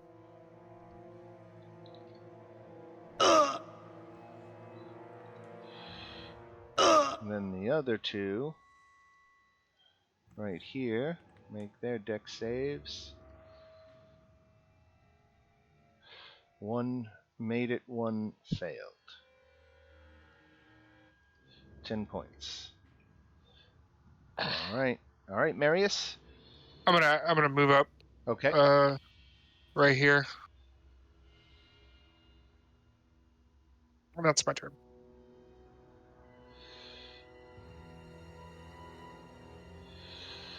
Once again, Darian is dodging all these needle blights.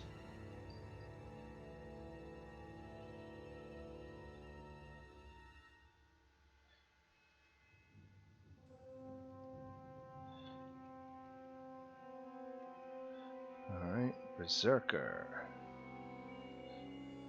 1, 2, 3, 4, 5.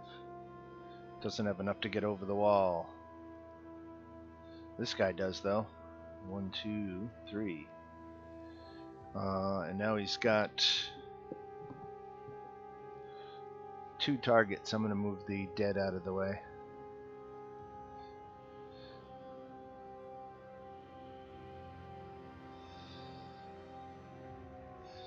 Alright, so he's got 2 targets presenting. Let's see which one he picks. He's going for Darian. He's attacking recklessly, which means it balances out his disadvantage for the dodge. So here comes the Great Axe at Darian. 8 misses. Druid stays put. Twig Blight dead. Bardor. All right. Do we think we should try to nuke the tree out of existence? Or the druids. Nuke it from orbit. It's the only way to Nuke 'em The all. only way to be sure. I can get one target down there and I can hit it hard, but druid or the tree? I don't know. Probably druid, because I think the tree, we want to save the guy out of the tree. Oh, or can I kill the tree and the tree stops killing the kid?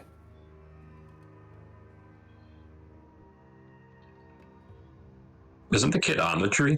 He's in the tree. It's got a maw in the side of it. I'm not even sure we can save like- him at this point. The tree is like consuming him.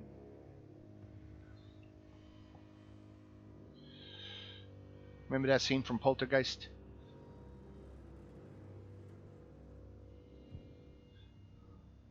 Or not.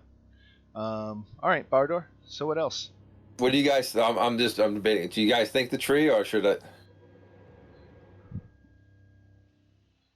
Do what you feel. I don't know. All right.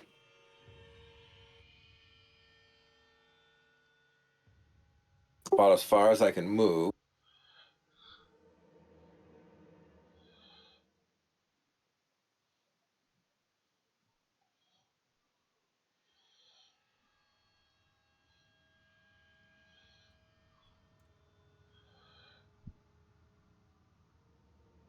Oh, Guiding Bolt. Who is that against? The tree, Which tree? the one that's eating the kid. Okay, you know that's down here, right? 120 range. Oh, right. Okay, great. It does not. The tree's armor class is 15, so you did not scratch its surface. Wow. Right. And we go to this Twig Blight, who's got Darian here. Again with disadvantage. And Mr. Owl. The owl doesn't know what to do because I didn't give it any additional instructions, so it's just sitting there. Gotcha. Alright. Okay, here comes poor Claudio. We are in round 4. So we're talking 6 more Twig Blights. Wow, this is a lot of Twig Blights.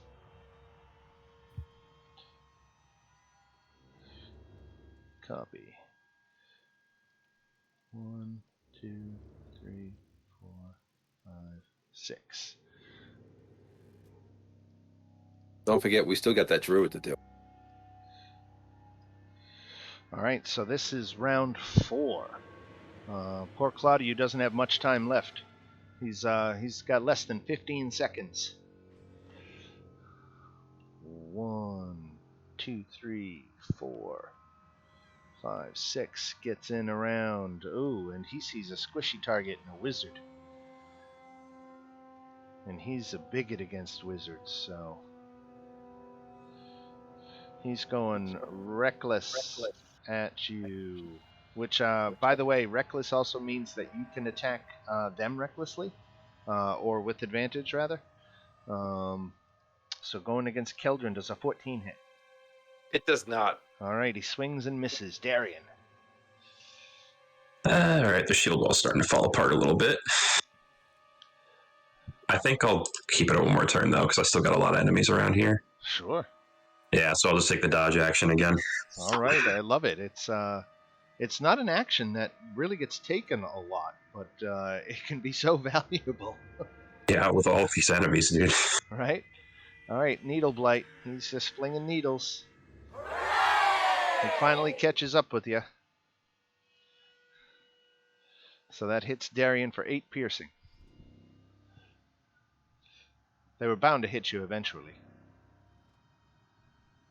Alright, cool. I keep the shield of faith up, though. Oh, very good. Alright. Alright, some more needles. That's a miss. Druid down here, Needle Blight up here, needles. 14 misses, right?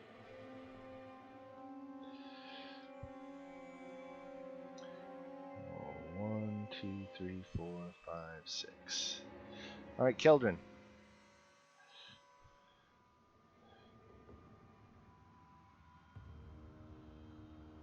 Oh, sorry, was on mute there. That's okay.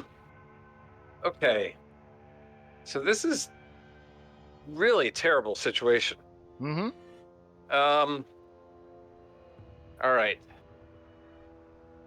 Time to get maybe a little outside the box. All right, I'm going to move this way without disengaging. So I don't know if attack me or not. Bardor, Yes. you know you can move and attack with your spiritual weapon as a bonus action, right? Yeah, I forgot it the last round. I'm pissed at myself. Okay. So, Keldrin, you were expecting an up attack? If there's gonna, I mean, I'm not expecting. I guess I'm asking. Are they gonna make one? There's actually 2 that could. Yes, there are. Yeah. There are. Miss and miss. I'll look at that. All right. Okay, so then that was 15 feet. I'm taking the dash action. So that's effectively 2 spaces, right? Right. Okay, so then 1, 2, 5, 6. I think I get 1 more.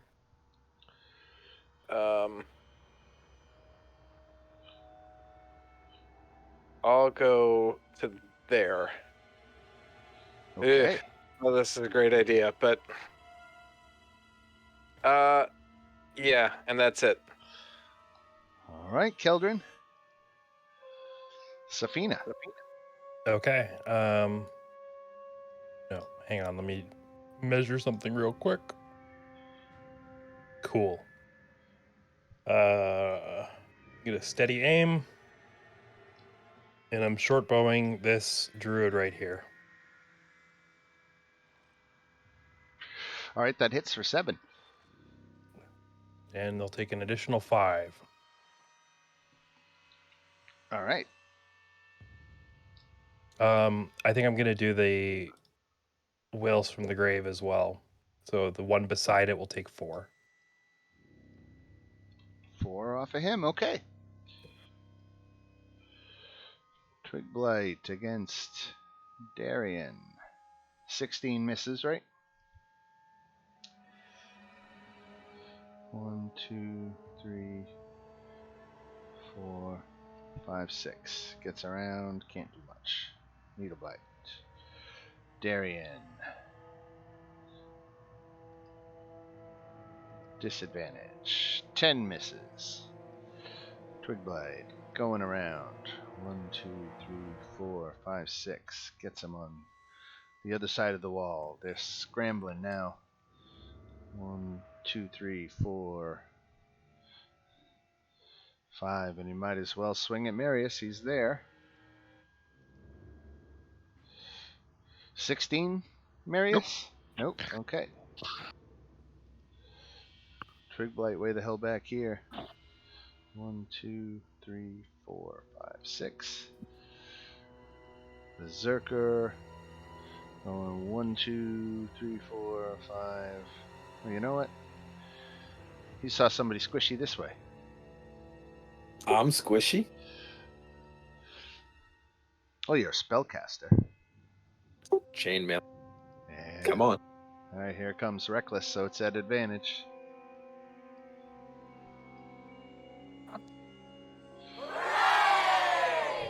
Yep, he got me. Yep, and you got to make a Constitution saving throw for that concentration.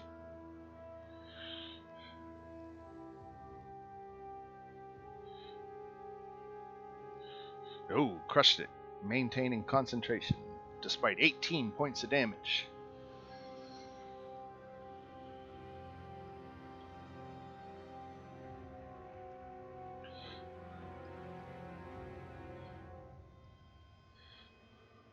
Alright, Marius, you ready? Yep. 10 misses. Yep.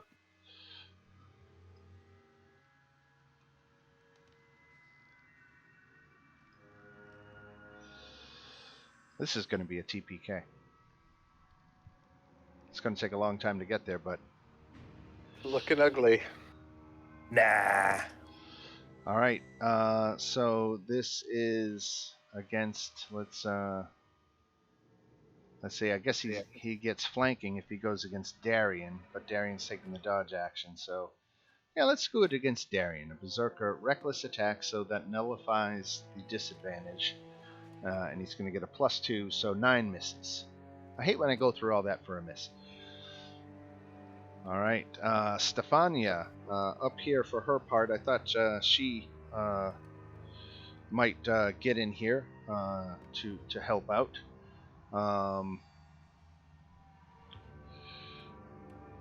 She doesn't really have a weapon, though. Because they took all of her weapons from her. When did did you skip my turn? It's been like forever since I feel like I've taken a turn. Or did we just now get back through the roster? We just went back to the top. It's a long round right now. Yeah, well, there's a lot of all these little blights. All right, so Stefania's part, she's going to... I don't know what the hell she's going to do. She's going to go 1, 2, 3, and she's going to try to attack. Now, it says she has a short sword, but I will only give her a single point of damage. But she's going in there, and she's throwing fisticuffs. This silenced druid... let's see, what does he do now that he's over here? He's still silenced, so that eliminates all of his spells. Oh, he does do his blood rage, so that actually costs him 4 hit points, but he gets to add 4 to his damage. Up on the wall, looks like he's got Darian or Marius in range, and he's going to go for Marius with the blood funnel. And hits. Does a 20 hit Marius? Yeah, I'll shield it though. Okay, alright, so it doesn't hit. And with that, we go to this druid who's monitoring the ritual. Twig Blight attack on dodging Darius, right? Or Darian, excuse me.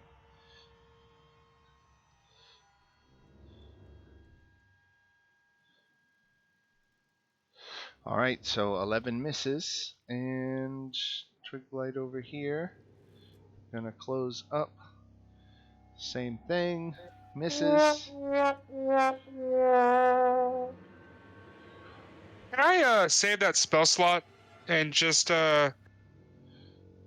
is it if I succeed on a saving throw, I don't take the damage? How does that work?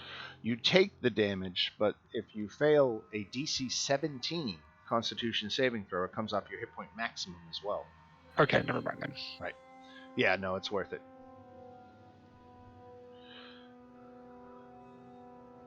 All right, so this guy steps up. Let's see, who's he got within range? He's got Marius in range. He's got 2 within range. Let's see which one he goes after. So he goes after Darian anyway. All right. Needle Blight, needles, disadvantage, 10 misses. 1, 2, 3, 4, 5, 6. Same thing. 10 misses. Marius, there's your long-awaited turn. Fuck. Okay. I guess. I mean, pretty close to getting surrounded. Not in a really great position here.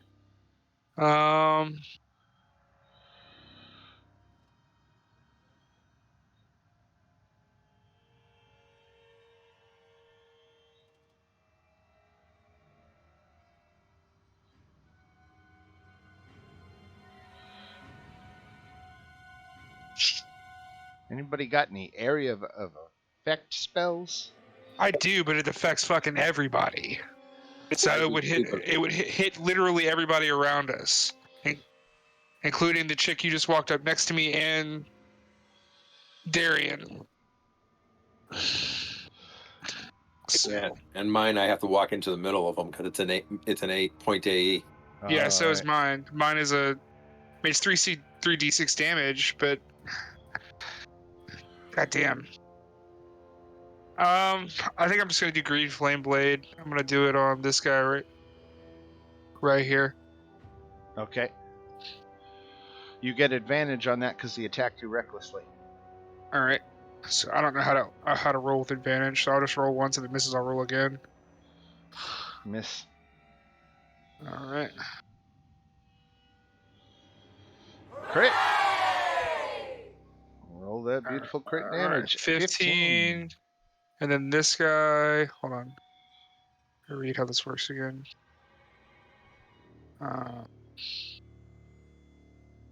Yeah, this twig will take 3 fire damage. And I think they are vulnerable to fire, so that doubles to 6. Word. Oh boy. Is that it for Marius? I'm trying to decide if I want to blow a bonus action or not.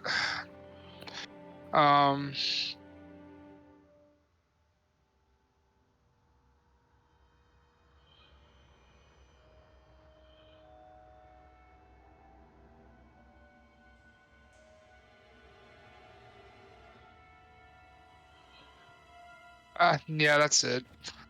All right.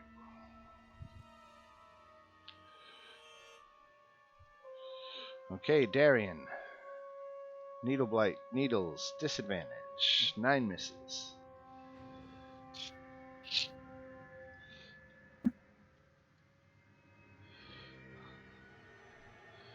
Okay, Darian again.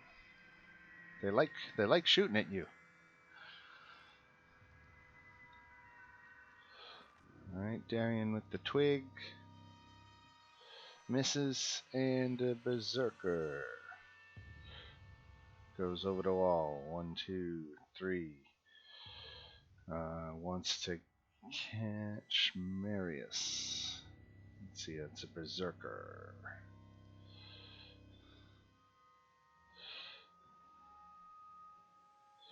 Advantage. Marius got hit for 7.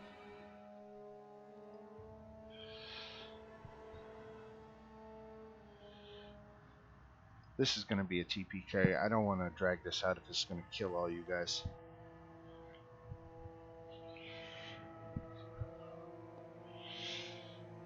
This I don't see you surviving. We could flee. Right. Marius, 6. Yeah. They keep attacking everybody with advantage. Yeah, of course. Right.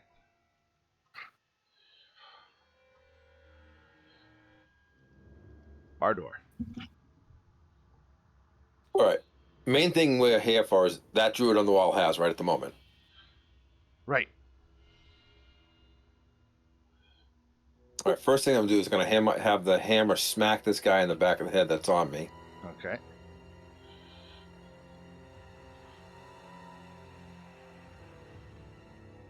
All right.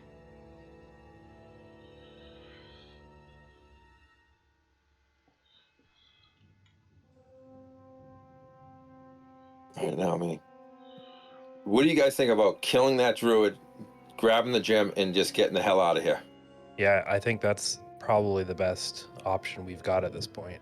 I'd settle for living, just in general, right now. So I'm gonna take That's- up my that's big fair. nuke, hit that druid, and then I think we just unass this place. Yep. What do you guys think? Yep, I'm good. Yep. Can you hit the druid without anyone else? Can you target it? Guiding bolt. All right. That works. For how much damage?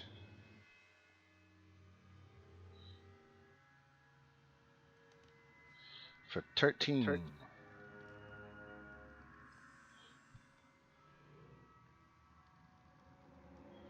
And if that doesn't kill it, I'm gonna do a bonus act. Okay. How, Well, how didn't you bad do a is this? bonus action already? Attacking with your spiritual weapon? No, that's once I cast it, it's there. I forgot a round on it, and I it's think you not. have to use a bonus action to attack with it, though. Yeah. I thought it once it's. Well, let me read it again. It's a bonus action to cast, and it attacks as soon as you cast it. But then every round, it's a bonus action to attack again. All right. Okay. Never mind then. I misread it. That. Okay. All right.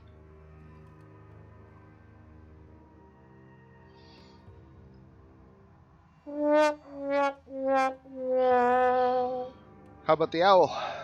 The owl is gonna start flying away. Okay. I'll try to steal the gem. All right. Oh, that's a good call. Yeah, so the owl, I couldn't move the owl. So, all right. Anyway, the owl's not doing anything. All right. So this is where is this round 5, right? I think in round 5 it stops with the sprouting of all this stuff. Let me double check here. Well, that helps.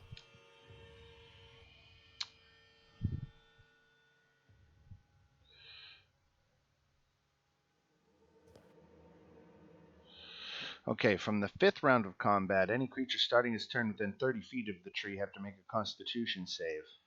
So it says something different happens from the 5th round, but not necessarily that they stop summoning, but I don't want to keep creating more tokens, so I'm going to read in between the lines that if another effect is starting, then the old effect stops. And so this boy has seconds to live. And attacking recklessly at Darian. 20 hits for 6 damage. It doesn't hit me. Doesn't hit. All right. I got a 21 AC. Very nice. Like, I need to start cutting my way out of here. So, since that guy just attacked me, I'll attack him back. Okay. And that'll be with advantage, right? Because he attacked me recklessly. That's correct. 20 hits. 10 damage. Nice. All right, Needle Blight. Now attacking. God, every single one is going for you, Darian. I'm trying to randomize it to make it even, but the random is just coming out. That's Very fine. It's for the poorly. best. So no disadvantage this time, but he missed anyway. All right, let's see. Okay, finally, there's one at Marius.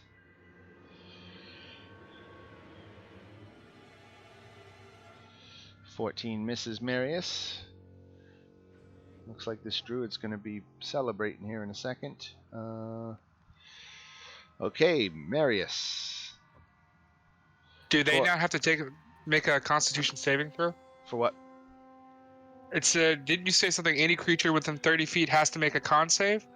I don't think them, though. I think that was more about you guys being within 30 feet of it. That's literally, you're right. That's literally how it reads. But I'm thinking this is Lunch Break Heroes content. And I'm thinking his intention was not, because these things are made from the same stuff that the Gulthias tree is made out of. I don't see that it would be harmful to them. If anything, it's very helpful to them. Okay. But good call.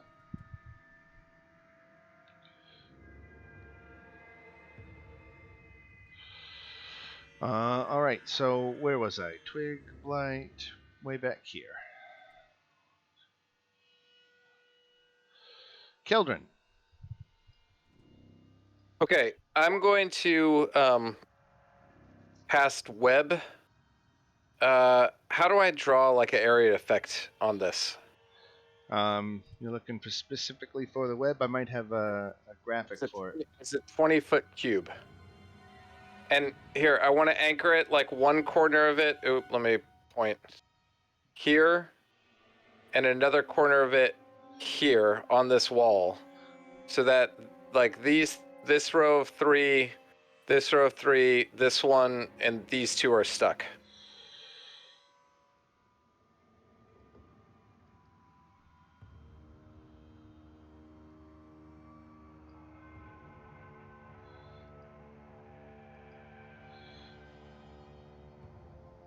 Okay, there it is.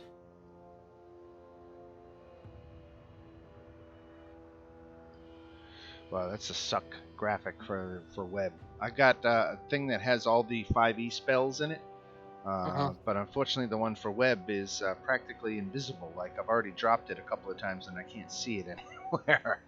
I could so I'm draw. just gonna draw it, right? Okay. Do you want me to draw it, or do you want to? Yeah, you can go ahead. You know where Okay. you're meaning better than I do, right? So it's only 20 feet, so like that green box right there. Right. Okay. All right, yeah. So I will do that.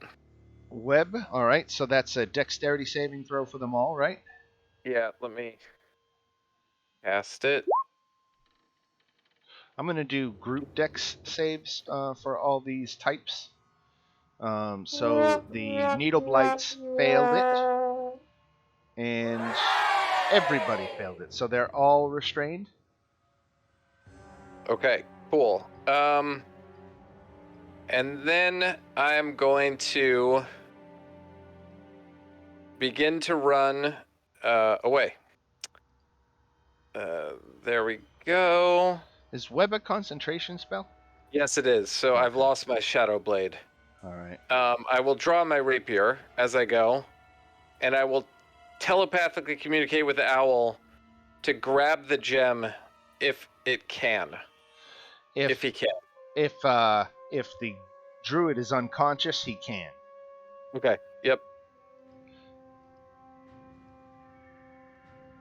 That's it. That's all for Keldrin. All right. Sapina. Okay.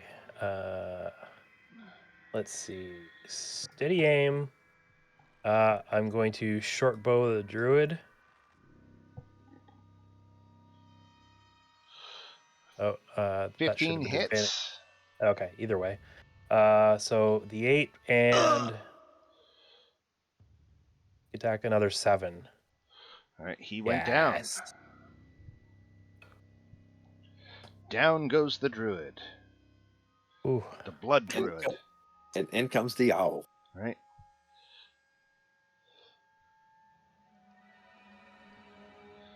All right. Oh, by the way, I'm gonna move as well. There. Just in case the owl can't get it for whatever reason, I'll snag it.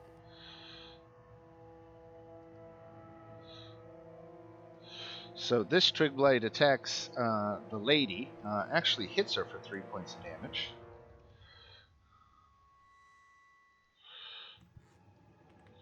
This Needle Blight is restrained. This Twig Blight here is going to come attack the lady. Hits her for 5. Alright, Twig Blight.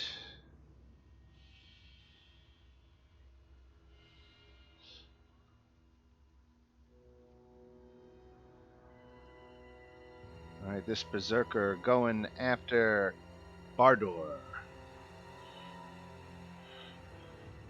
Here, let me do something with all these druids.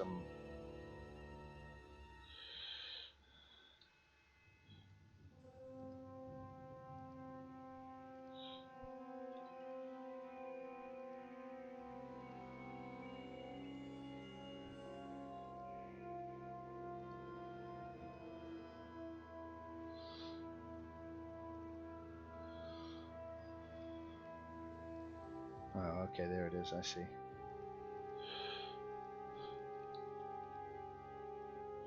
I'm just adjusting the hit points for these berserkers so that you have a snowball's chance in hell of winning this fight. I think I let you wander into a fight that was probably a level beyond your ability, so I'm trying to adjust it on the fly here. I feel like this was designed for 5th level, for like 3rd level area of effect spells. Yes. Which would actually make it somewhat trivial. Right. Oh, Yeah. Right. I remember this encounter, and I don't remember it being like, "Oh shit, we're about to fucking die." Right. Right. I think it's also the distance. Would have, if they were 400 feet away, it would have taken them rounds just to get to us. All right. That's a very good point. The okay, so this berserker, what I did with the berserkers is I gave them all half hit points. They all started with 67, and I adjusted them all down to 34. So that's not really like you still could die, but now you've got a chance of actually taking some of these guys down before they can take you down.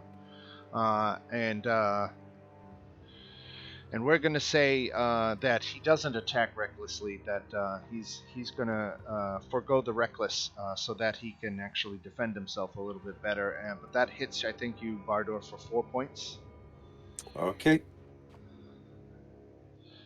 And then we go to Twig Blight over here. 1, 2, 3, 4, 5, 6.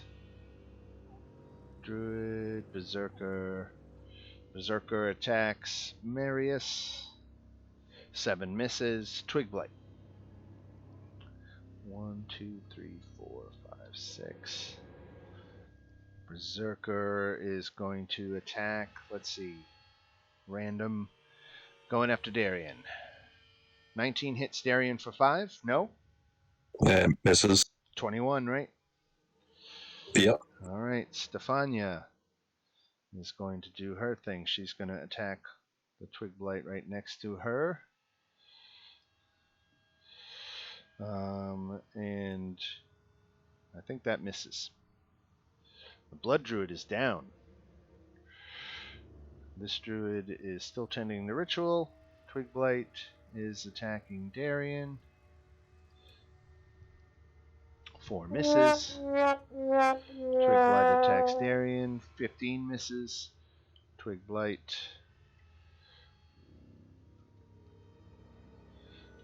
actually doesn't get on that side of the wall, stays there.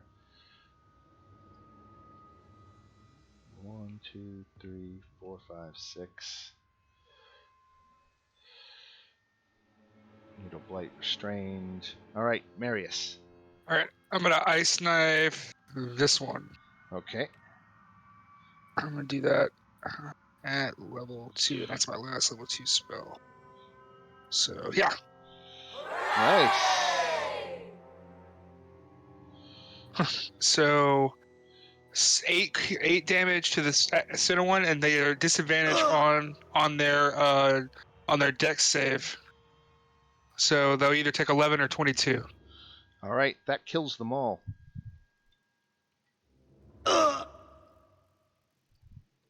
It's within 5, so it would be and that is my turn. All right, good turn. Good web. Great target. That was a great chunk taken up. Yeah, I'm running out of spell slots, but better than dying. So I gotta go help my son. I'll be right back. Okay. If anything goes to hit me above 10 damage, Dan, shield it, and that's, you know. You got it.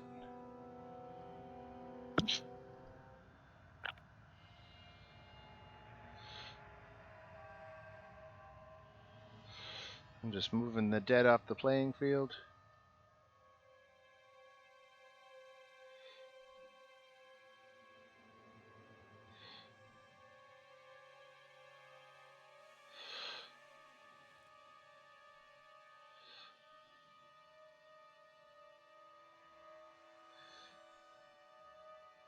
Alright. That's all of them off. But that area is still webbed. They're all just dead in it.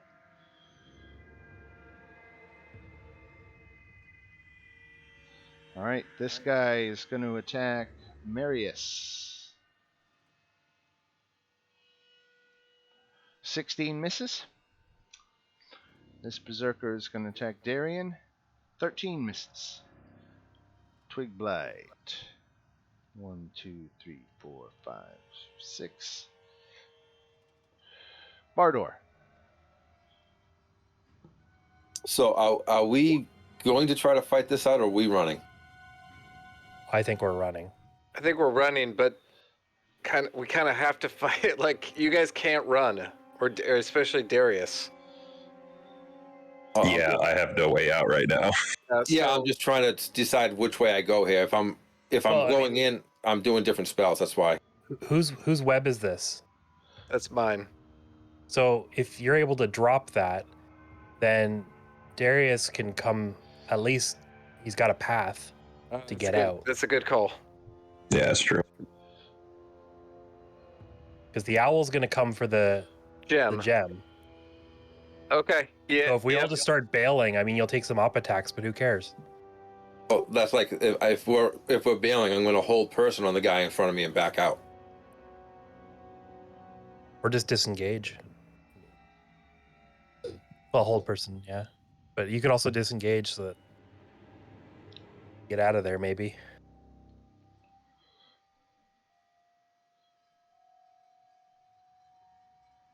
I mean, the ritual is all but lost. Like, that's not happening. So Yeah. at this point, we're saving ourselves. Well, regardless, the hammer's gonna. Hammer.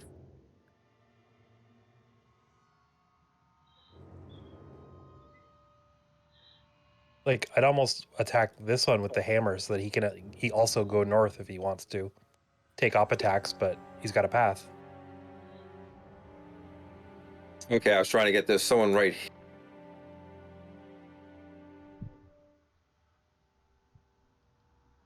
Okay, but all right.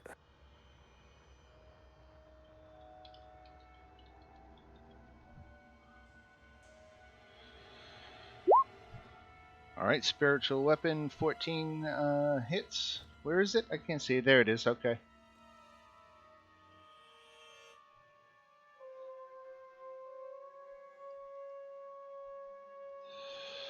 $13 damage. Which one was it targeting? Down south. Okay, 13. Alright.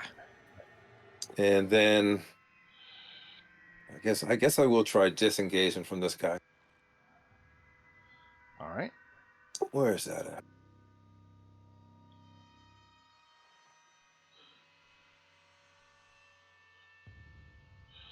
Alright, this Twig Blight is going to attack Darian.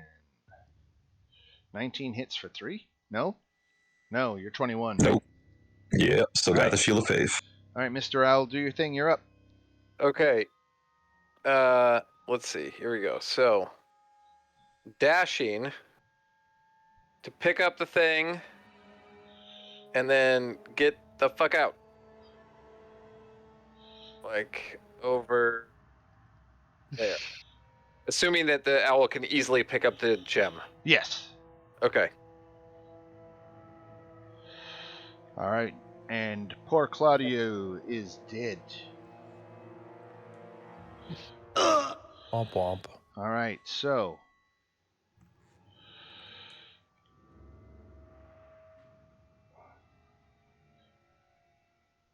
a 30-foot tall plant creature bursts out of this statue behind you. All right. Right there, son of a. Right there. Apparently, this is what the ritual was all about. It was about siphoning or using this poor boy's blood to power this ritual, which caused this massive tree blight to take appearance, and the druids and their barbarian tribe mates all shout in jubilation as their ritual was a success, and this effigy, after bursting out, turns and starts slowly walking to the north. Well, where does he think he's going? Right. So I'm going to put a tree blight in the initiative, and that's where we are. So you guys have got the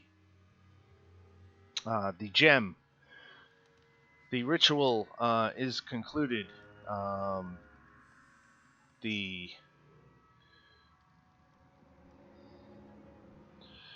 berserkers continue their fight against you, however.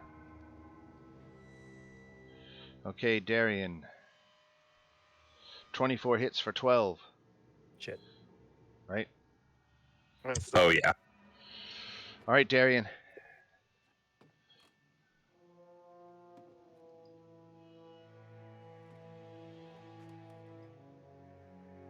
And I lost Shield of Faith. You know what? Can I shield that instead of him taking that damage and all that shit? Yeah, sure. Yeah, I'm just gonna shield that.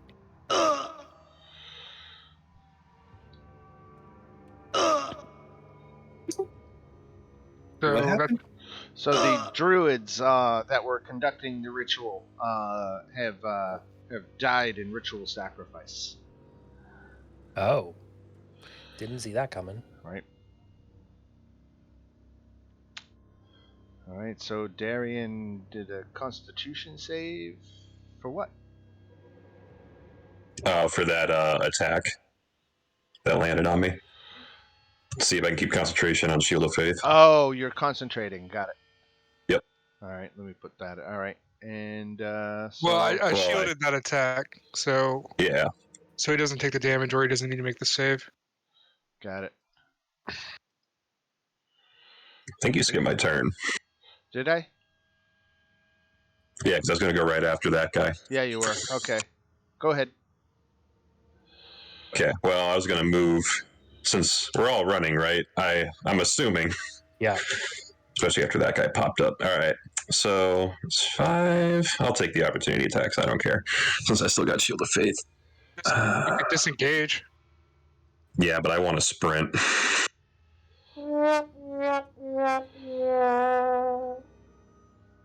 So far, so good. Plus, you still have shield on anyway, so Right. Exactly. No op attacks hit. 30.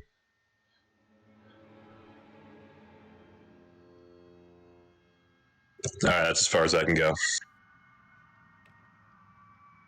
Let me move my collection of dead tokens out of the way. Alright, so then this Twig Blight moves up. Doesn't really have anybody you can attack. Kildren. Okay.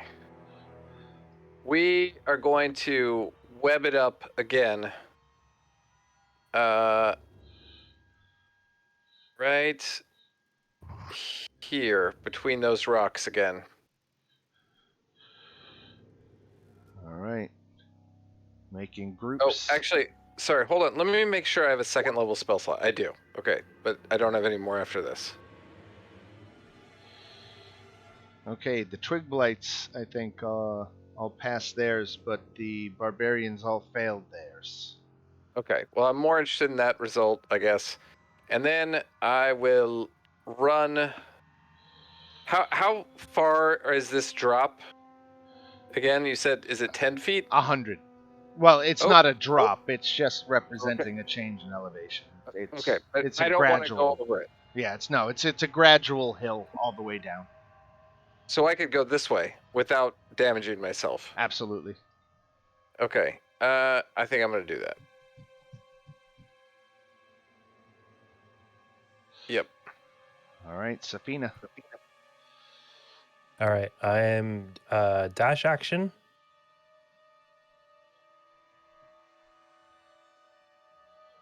And then rules question. Yeah. Where is it? So for cunning action, I can use dash, disengage, or hide action as a bonus action. Right. So do I get it? Do I get another 50 feet?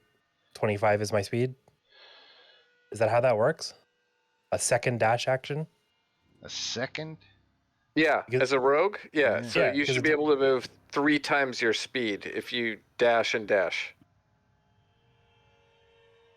So you dash for your action and then dash for your bonus action? Right. Yeah. Yeah. That's dashing. She might be small, but she can be fast. That's my turn. All right. Let's see.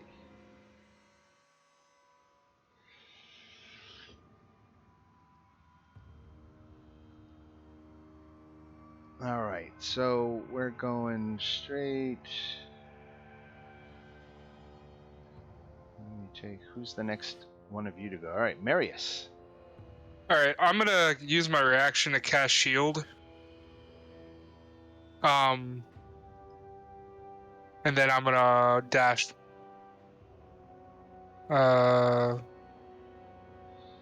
To here.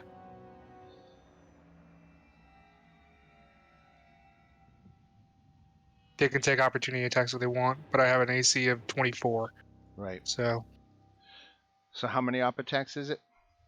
it would be from all 5 of the barbarians. Right.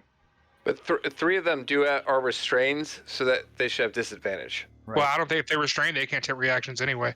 Ah, Right. there we go. So it should be 2. So matching AC, so I take 13. Right. Ooh.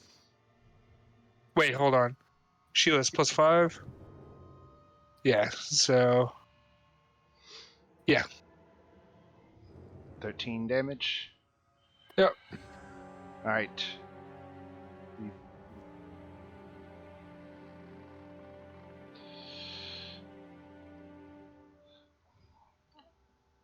Bardor, it walks past you, like it has. It's ignoring you. It apparently has another destination, and you just got passed by a big ass tree.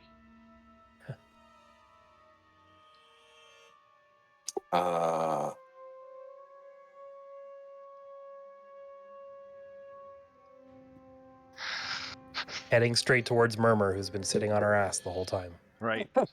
I know. Really could have So used their lazy. help, right? All right. I don't want to get near that thing. The tree? No, you don't. Well, it's going to ignore you, so whatever. I think.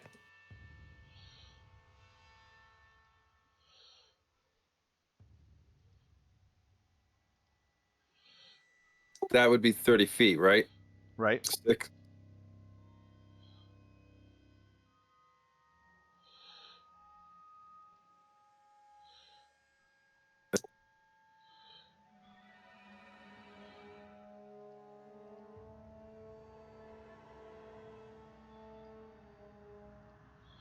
All right. So that it for Bardor?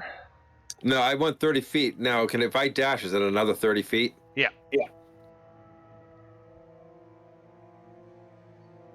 Yeah. You didn't take any action, so right. All right, Darian. All right. I run all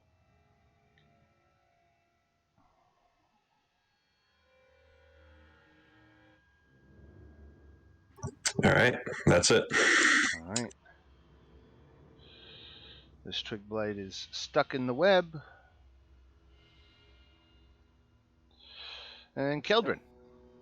Okay, I am going to run really far away. That's 45. Oh, whoops, sorry. And 3 more. That's where I'm going. All right. And my owl, who I think got skipped, will just like swoop down and drop the gem in my palm, and I'll dismiss it to its pocket dimension. All right, very good. Safina. Okay, I'm dashing and then cunning action dash, Okay. and that gets me, what, 75 feet away? Yeah.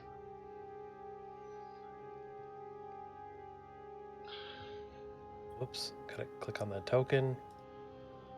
That's my turn. All right. Now, at this point, I'm thinking you've all got enough distance, and these guys are either restrained or deciding not to chase you. I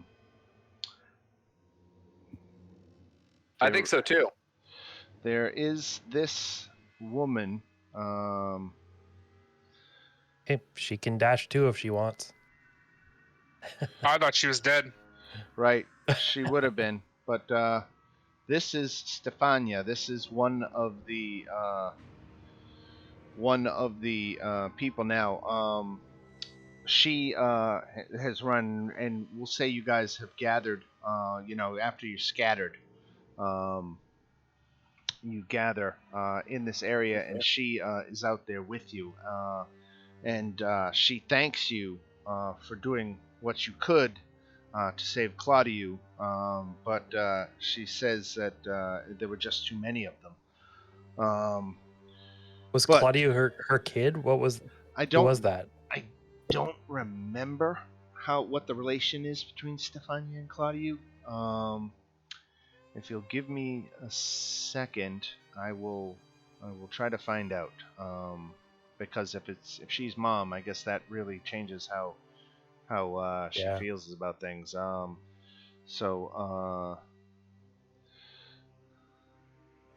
Is it in approaching the vineyard? The Mardukov family. Here it goes. Okay. Stefania is his eldest daughter. So she's a daughter of Davian. And which one is Claudiu? Yes. Stefania was Claudiu's mom. Ouch.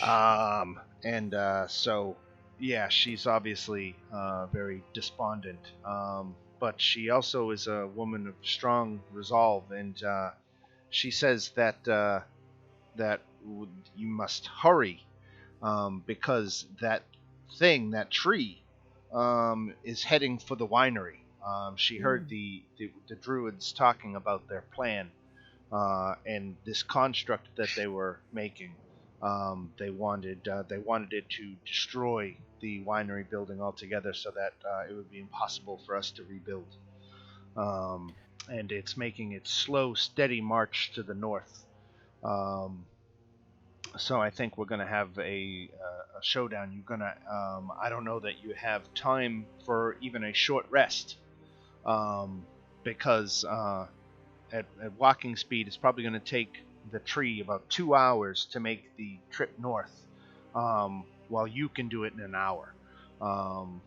But if you rest for an hour, it's cutting it awful close. But we'll be able to get back to the winery ahead of it to prepare. If you don't rest, you will have time to prepare. I think we should do that. I agree. Yeah. Although I'm almost completely spent. So,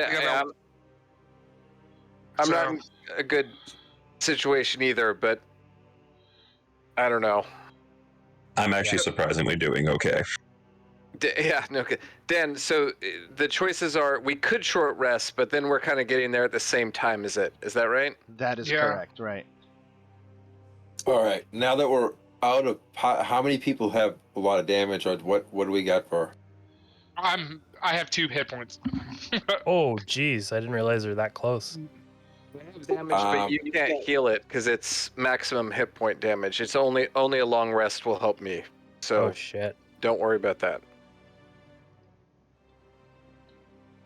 Well, I was gonna do the out of combat heal if we're in that bad of shape, but it's not gonna do anything. Well, What I about- could get a heal, you know. It's Yeah, prayer but- healing. That's a ritual, so it doesn't even use a spell slot, right? I believe. I think it uses a spell slot, but Darius and Marius both need. Darian and Marius both need some healing, so it's probably worth doing.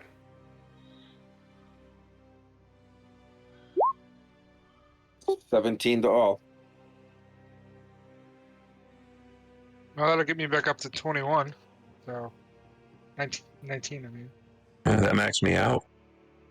That's enough for me to manage the rest of the healing myself. So then maybe we don't need a short rest. We can Do the get best out we of there can. and prepare. Yep. Let With me give you some XP. I gotta go look at the Yester Hill page and count up. Because you did defeat a fair amount of enemies. And So we got these... a gem, a gem, maybe the gem. What about the druids who ended up dying? Does that count? Right. Yeah. You only get 100 each.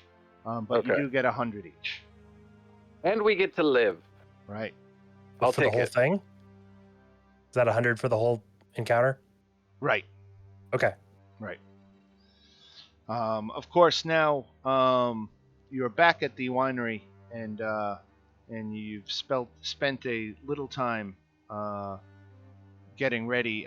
Stefania is with you and reunites with her family and relates all of the everything that happened to them. Davian, for his part, is feeling a little better. Let me fix his hit points here and put him back up to healthy, because he's not dying anymore. So you only have less than an hour to prepare for this thing's arrival. There's even some question of maybe you want to go out and face it on the road, and not have it even get to the winery. How far are we from the nearest town? How far are we from the nearest town?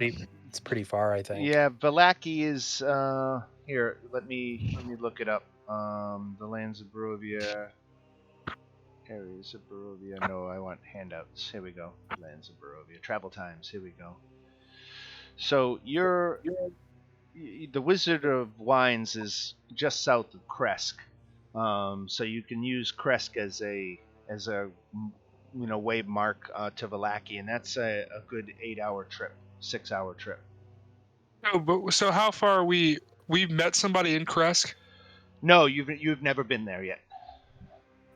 Okay.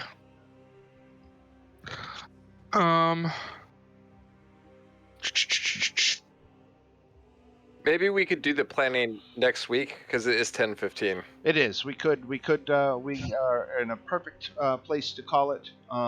So why don't we do so? And we'll have this construct that emerged. The druids. You heard the druids refer to it as Winter Splinter. And Winter Splinter has a mission to destroy the winery. So that is what we'll be starting off next week with. Okay. All right. All right, fellas. Thanks. Sir. I'm sorry. I let you wander into an area that was a little bit beyond you. I hope you don't mind me putting my finger on the scale just a little bit to make it not a TPK, because that wouldn't have been fun for anybody.